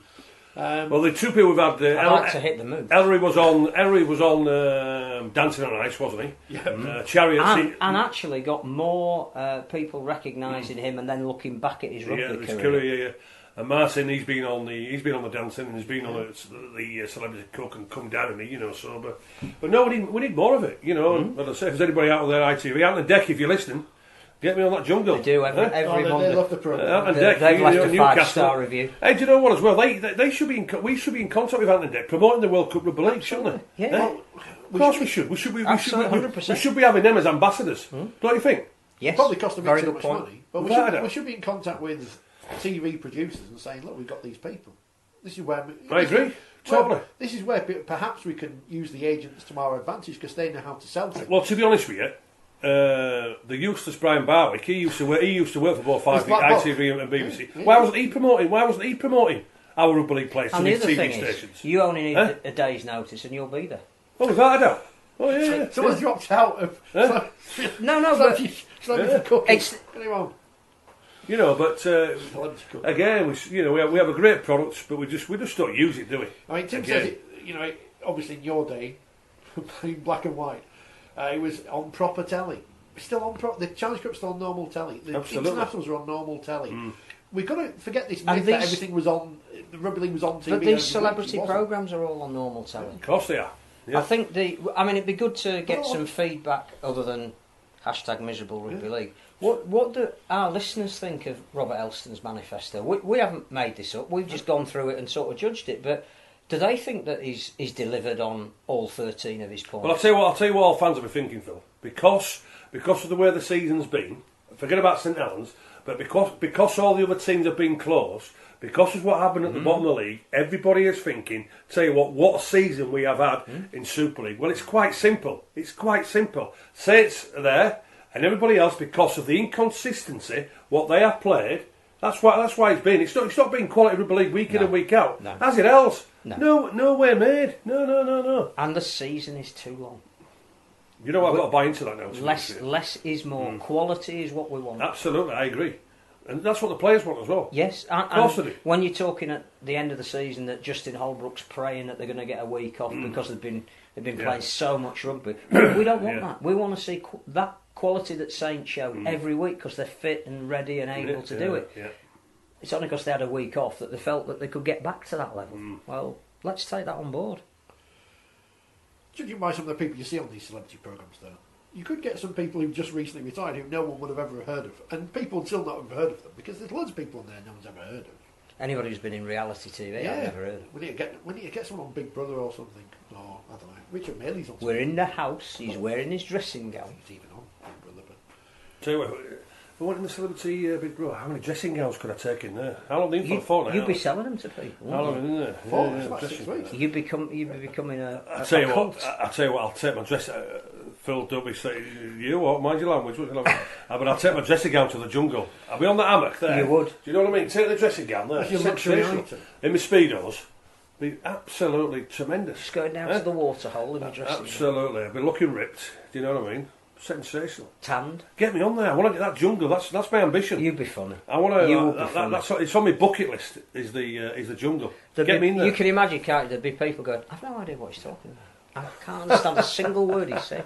We love him. I don't sound like that, Phil, do I? No, that was Ant and Deck. Get on the side of a bus. That's what I need. Elsewhere, He's got his own bus. Yeah, I've got my own bus from Castor Leeds. Yeah, I've been on it twice. I've been on it twice. They've charged me. Luke Gale's on it today. Is it? Well, he will On be the tomorrow. bus. Yeah. So Castor Leeds. yeah, I've been on my own bus twice and I've been charged. I think it's almost time for predictions. But Tom was asking what I meant about Warrington. About signing Anthony Gelling, I don't really see it as this big thing. And I don't think he's... I know everyone gets excited about his social media, but does anyone actually... Has anyone actually watched a game, either in person or on telly, because Anthony Gelling's done something on social media? But people get too excited about clicks and views over actual tangible things. No one buys a shirt or anything. On the exciting news, Fufu Moimo might be still playing next year at 41. I don't know if that's... I don't know what that says, actually. I'm not sure. He's fit. And I'm not going to argue. If he told me he was playing on, I wouldn't tell him. Well, I'll tell you what, that just tells me, that you can't tell me up in Cumbria, whether it's in Barrow, whether it's in Whitehaven and Workington, there is not front rowers, second rowers who would love an opportunity to be playing professional rugby for Workington. I find it, again, it's a journeyman. I find it disgraceful, if I'm honest with you. I find it disgraceful. A 41-year-old turning out for a professional club, which is supposed to be saying as well about a county that is a hotbed of rugby league. Don't buy into it. Not having it. He was a mere young pup when he played for Tonga against Italy in the Rugby League World Cup of 2013 at Halifax. And you could be wearing a Tonga shirt with £8 off if you... Good. Very good. You're alright saying Mark should be on Sky. Get your emails in. I'm not one of those. Continuity announcement, perfection. Those people doing me. No, yeah, Tonga shirts, £8 off, mascotbrowns.com, using the... Get one, get it now. code. Get it quick because they're not going to be playing anymore. Martin Mark. They're not going to be playing. Until midnight tonight. I'll tell you what, let's just talk about Tonga here for a moment, because I was there in 2017, and I say it's an atmosphere which you'll never ever... I'll never ever witness again, and the people themselves who were there were the same. And when I've read all the fiasco of what has gone on in League Express regarding this fixture with Great Britain, it's absolutely pathetic. It is. It's typical rugby league. Yeah, I was just going to say that typical bloody rugby league, isn't it? This Test match is supposed to be played in 4 weeks time now, 26th of October or something. Yeah. It's absolutely bloody ludicrous with what's going on here. Do we not realise what Tonga bring to the international game? Not just with the players who they've got, but the atmosphere, the revenue they bring, and the supporters from there. They're absolutely bonkers about the game. And if we get Tonga right, we've got a chance of doing similar with Fiji and then Papua New Guinea. Yeah. It's absolutely ridiculous. It is. When I read it, I was laughing. I'm thinking. It's empire building again. Isn't it? I'm a fixed so-and-so from Belial, and I'm thinking even I could sort this mess out easy. Get them all in one room and say, listen, do you know what's the best thing here? Do you know what the only winner's going to be here? Is rugby league. It's as simple as that. Which rugby league is going to be the winner. To be fair, is what Nigel has tried to do as CEO of the International Federation. Well, fair play to him. I think that is exactly what he has tried to do. Well, but I think he should have you as his emissary at the side, going, look, if you're not listening, I'll bang some heads together. Exactly. That's what's got to be told, because at the end of the day, rugby league has got to be the winner here. Nothing else. No egos. None of you. Rugby league is going to be the winner. If there's going to be money generated, it's not going to you. It's going to the game. Exactly. It's going to develop the sport in the country. Correct. And from what I have picked up from the little bits of information from that other tournament that's going on somewhere else, is the strength of the NRL and the attraction, the pull of the NRL for the likes of people from Samoa and Fiji and Tonga is weakening them. So we could cash in. We could. That reminds me, says Tim, is the Kangaroos tour still happening? Yeah, it will do. But we don't know where they're going to be.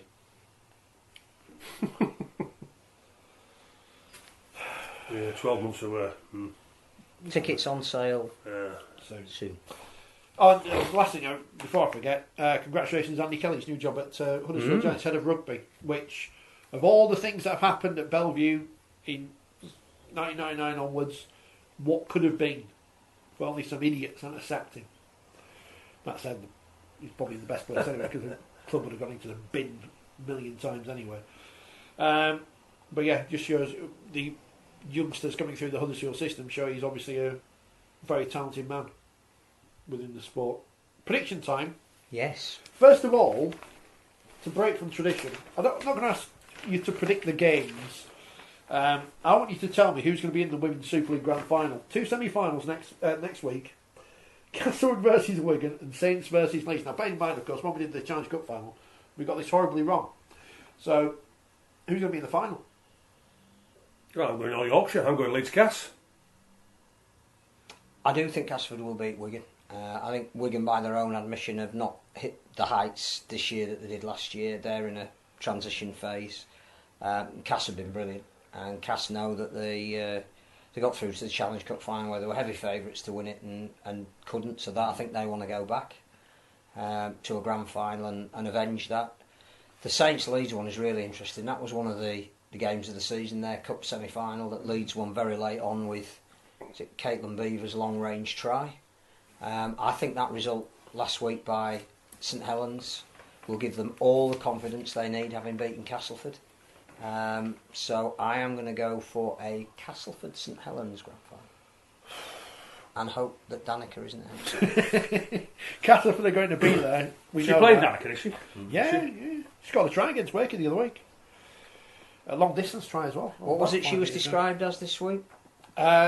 She's faster than she looks. Yeah, not as slow as she looks or something. Yes. That was by that was by a team. That was by Lois. Let me. She gets there as quick as what she can. Is that the old saying? She's faster than she looks. There you go. Followed by another great line by the commentator, but one I'm not going to repeat on there. We'll go back and watch it on YouTube. Casper will be in the final. Oh, you'll be getting a text. I haven't seen Saints enough, but I think that I've thought for a long time it will be a Castleford Saints final, and for some reason I think Saints will win it, and that's been even more backed up by yesterday. But Leeds know how to win big games. They've got too many big game players in that side. The fact that Courtney Hill's back is a massive positive for them. The fact that Caitlin Beavers was back last week, so we said the week off against Wakefield. This Abby Eatock they've signed from the Army. She's bloody good as well. I'm going to go Cass Saints, but you know it's going to be Cass Leeds. You know Leeds are going to win the grand final. And that just happened that way. But we know big game teams. You can't write off Leeds apart from the men. NRL grand final.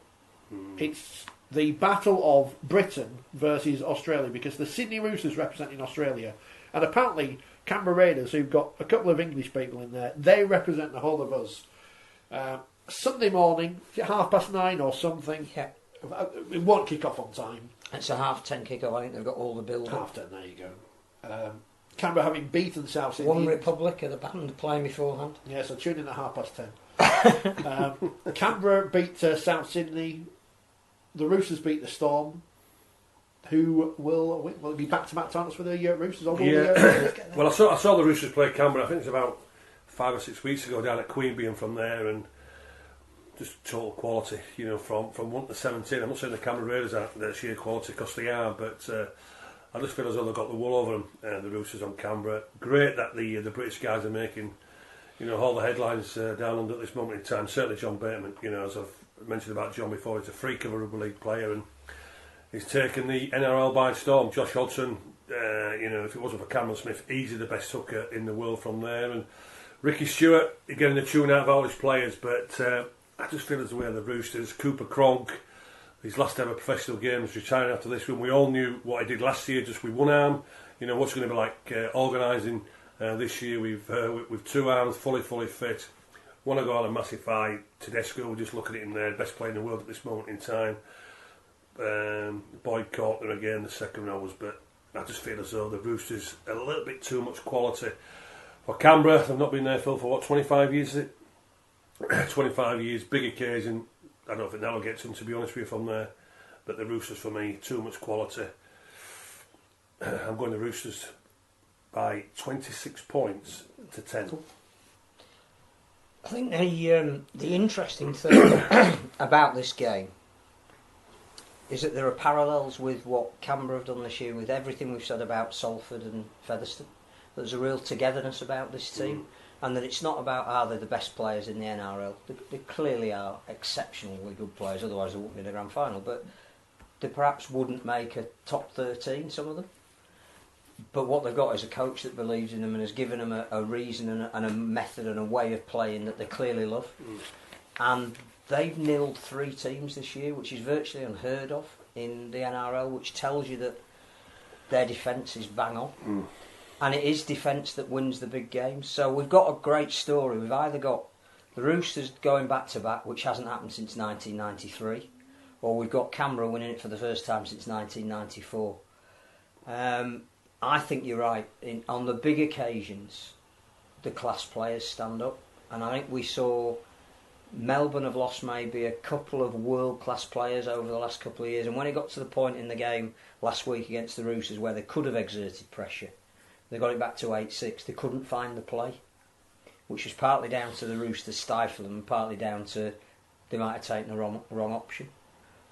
I don't think the Roosters will be fazed by anything that happens on Sunday morning. Whatever type of game it is, they've got the players that can cope with it. They've been there and they've done that. But there's something a bit magical about this Canberra team. And it is the influence that Bateman's had. And he's not going to be fazed by being in a grand final. He's coming off a grand final here. Hodgson, who arguably was the player of the match last week, the fact that they beat the Rabbitohs with a man less for the last 10 minutes and still managed to find a way of holding together. I am going to go with the sentiment, and the Raiders I think will win, but this one could be going to Golden Point extra time. Big call, big call. I don't watch enough of the NRL, but Sydney played nearly Wakefield's colours. And I used to have a Canberra shirt, the one with Canberra milk on, like a classic one, and it got lost in a house move, which I was gutted about because I could probably sell it for a fortune on eBay these days. Josh Hodgson's very good on the telly, by the way, which is proof that, and they've started to do over here, they should use more than just the same old faces. It's interesting to try new voices. And why have the Australians started having 1 million commentators on as well, by the way? Why have they copied us for that one? I haven't got a clue. I'll go for the Raiders by 2.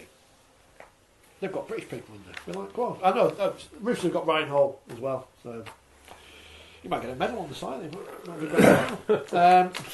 League One, playoff final at a pitch somewhere near a park. Oldham versus Newcastle Thunder. Yeah, I feel as though they've had a week off Oldham. This could be a game too far for Newcastle. Maybe one game too many. He wants to finish on a high. Does Scott there at Oldham? Doesn't he want to put him back in a good position from there? I think this will be quite easy for Oldham, to be honest with you. A decent side. I saw him a few times last year when I was at that rubbish place, Cleveland Cougars, to be honest with you, from there. So the League One Club of the Year. League One Club of the Year. How disgraceful is that? Anyway, but yeah, Oldham. I think they'll win quite easily. I'm going to go Oldham by 24. I think Newcastle got a shock when they first started these playoffs. I think they thought they were the team with all the momentum. They went to Oldham and Oldham beat them easily. Doncaster as well beat them the first time that they played. But I think Newcastle have learnt that, and they were dominant this week. I'm going to go Newcastle by 2.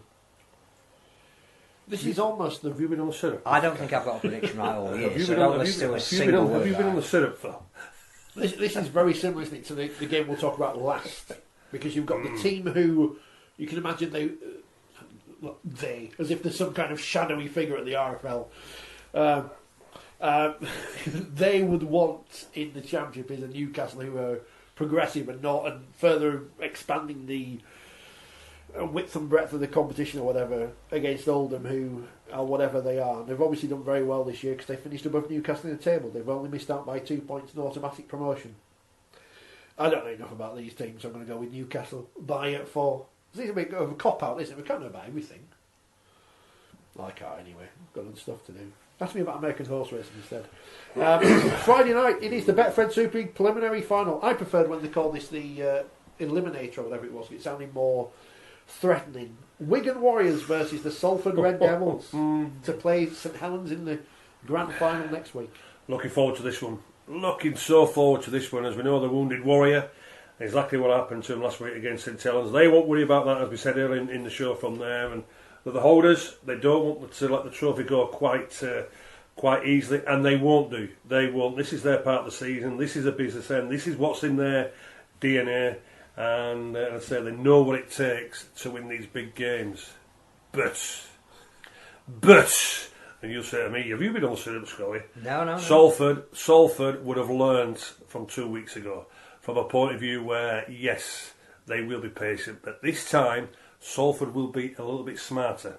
I think Ian Watson will come up with a slightly different game plan for some of his players. Jackson Aces won't be changing, Lola here won't be changing, but maybe just some of his forwards a little bit running out wider. They might change from the left to right, but there'll be something else a little bit different for me with Salford on Friday night.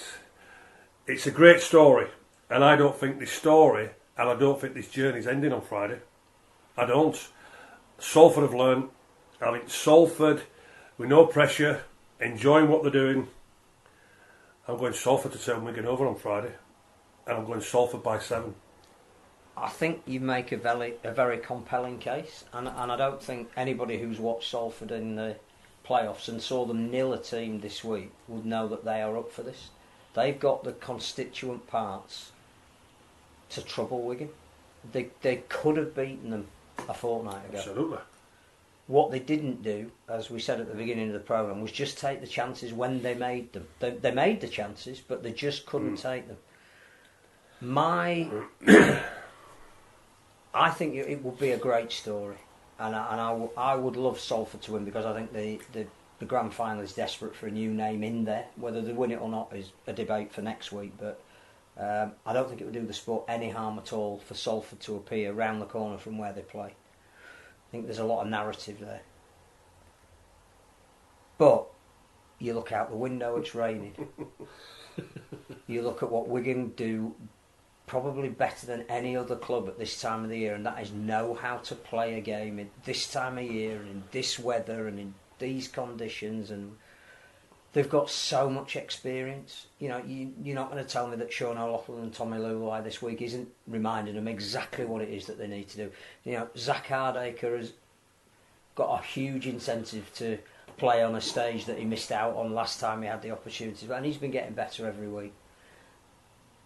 I've just got a feeling that the young Wigan forwards got a lesson last week from St Helens, and that they may have thought they were the finished article and have been reminded that they're not, which will make them come back even more determined this week. I can see this going to the last minute, but I just have a feeling that Wigan will win it by 2 points, because it's what Wigan do. I'm still getting over the KFC pies, by the way, in Australia. $5. Yeah. It's almost as good as during the last World Cup when the main highlight was the KFC chips, wasn't it? Chicken as well. Yeah, there will be one. Old George Williams thinking, yeah, pies, they're there, ready for me when I go to Canberra. I want to tip Salford, but for everything you've just said, Phil, it's all about Wigan in big games. And I've been tipping Wigan to win the grand final for months now, and I said they're going to win it next year. If I tip Salford, is it because I want them to get to the final, because I want to see something different? The fact that you're even debating it tells you that we've got a great game. When I said I don't want to see Saints win again, that doesn't mean it won't be a great game and it won't be a great final. It's just we've seen it all before. And sometimes you want to see something new, but it doesn't always happen that way. Nah, I'm going to go with Salford. Let's go with Salford. Cool.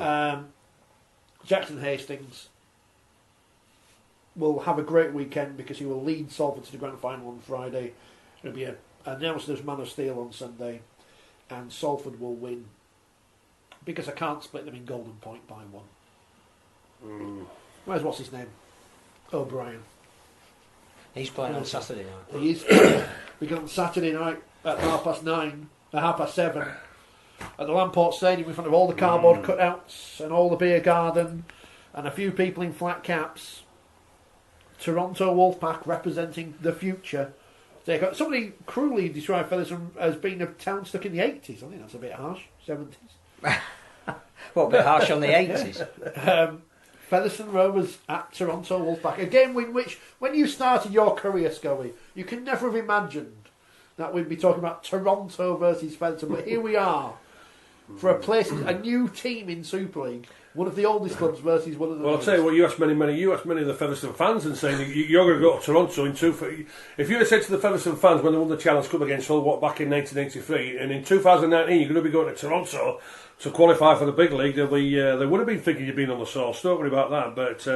But this journey with Featherstone, it started at Leigh, then it went to York, then it went over to France to Toulouse from there, and they're on this journey, and they are enjoying this journey. They're doing it with a smile on their face. There's no pressure on them.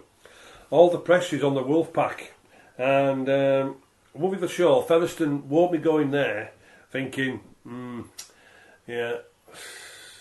Look at that team sheet and think, no, we can't beat these.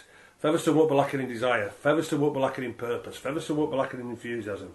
They know for 80 minutes this Toronto side are only human, and if they put pressure on them, can they handle that pressure?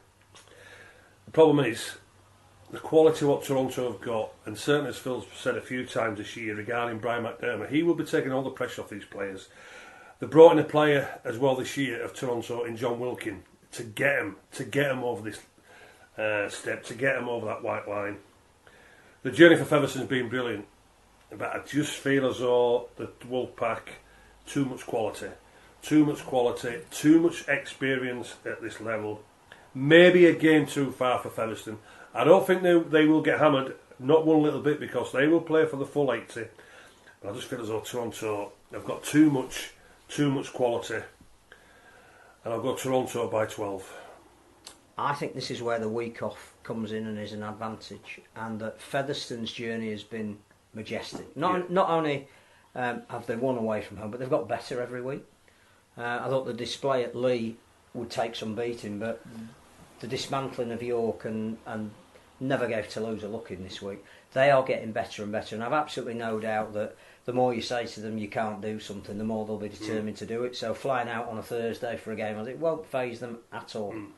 And the way that they've played in the playoffs, they've shown their quality as well. But I've just got a feeling that Toronto might start this game in the way that St Helens started against Wigan this week because of the week off, that they have been priming themselves for this 80 minutes. And they've got two things that work to their advantage. One is, as you say, the Brian McDermott factor, because the one thing he will do, he'll come up with a game plan. He'll have assiduously studied Featherstone, he'll have picked a couple of things, and he will give his team a game plan that might be completely different to the way they've played all this year. But what he'll say is, if you do this for 80 minutes, you'll be successful. The other thing, I think, is the fact that they are carrying the memory of last season. And I don't think they underestimated London in any way whatsoever. And I don't think that you can take anything away from that London performance, because to restrict Toronto to not even score a try when they'd been so free-spirited for much of that season before said everything about London. But it also said that Toronto froze on the day. And I think they will learn from that. They will not be intimidated by the fact that at the end of this 80 minutes is everything that they've been striving for. And because of that, I don't think it's anything to do even with the respective quality of the two teams. I think you can make a case for saying that man for man, Featherstone have got what they need to beat Toronto. I just think that the cards are stacked in Toronto's favour, and I think they'll win, and they'll win by 12, and Featherstone will be cheered off the field by the Toronto fans for their contribution. What is going to be like in Toronto on Saturday night? Brian McDermott's the big thing, isn't it? Oh, it's going to be sunny. 13 degrees, no snow, that's the good news. Brian McDermott knows how to win big games because he won all them with Leeds. It's a tricky one for Featherstone, isn't it? Because obviously they want to go up, obviously they want to win. But if they're in the Championship next year, they still have a dual reg with Leeds. They still have access to those players and whatever. And they don't have Toronto in the division, so they've got actually more chance of getting promoted next year. I can think of at least two Super League clubs who would love Featherstone to be in the division next year. For the fans they'd bring to the fixtures. Might mean different fixtures on there. Good Friday as well. Bring back Wakefield and Fair. Well, I don't think it's going to happen because Toronto have been geared up, knowing that they would be in this game all season. And unfortunately for Featherstone, it will end here. Toronto by 12. We've all gone the same. All Toronto dreams by die. 12, eh? Oh, see all the optimism that Featherstone are back. But again, if Featherstone win, it's a Brilliant. great story for the Absolutely, absolutely. And they can't lose, can they? Whether they win or lose at the weekend, they can't lose. That's why I say they'll get cheered off, because I think the Toronto fans, in the euphoria of their team celebrating, will acknowledge the contribution that Featherstone have made and will take them to their hearts. And They won't be buying a drink all weekend. As someone described it, this is the playoff to play Wakefield in the first game of the season next season, because that's always... The other interesting thing, which we'll talk about next week when we know the result, because it's immaterial until we do, is where will Toronto play some of their early season games if they're in Super League next year? Will we be going to Barcelona? Will we be going to Copenhagen? Will we be going to Amsterdam? Because they're talking about going on the road. Dublin, Rotterdam. Well, it'd be interesting. It's there's no point talking about it until you know if they've achieved it, but it changes the dynamic a little bit of what Super League might look like. Well, the great thing about it, fellas, we're on the road next week ourselves, and we'll see you all in Castleford next week. Well, we're here first, and then... Oh, we're here Monday? We're here Monday. Oh, we're here. Oh, we've got two shows, haven't we? Well, yeah, by popular demand. All right, so we do. All right, so it's Monday and Tuesday. The Tuesday show, Double bubble. We won't Oh, so it's a big it's a question answer at Cass, is it? Yeah. Right, We'll okay, record we're not it, doing the so- show from there, right? People are asking, well, we're here on Monday, but on Tuesday we'll record it and put it out as a special, but we won't be live. So, But come along and ask yeah. us the question. You know, berate us for how rubbish we are at forecasting. What do you mean, Rangers? Just tell us how good we are. And if, Oh, we're- first. and if it's post-production, I can edit out all the answers we don't want to get out there. So you can ask us all those questions you always wanted to ask. Yeah, great stuff, yeah. I'll just get somebody else to answer them. Right, Look forward to seeing you next week at Castlin. hopefully the French air traffic controller are off strike next week in March. But I mean, he's got to get back from Toronto, hasn't he? I don't know if he's going. The Canadians like us, though, don't they? See you next week, everybody. Tim Horton, send us a bill.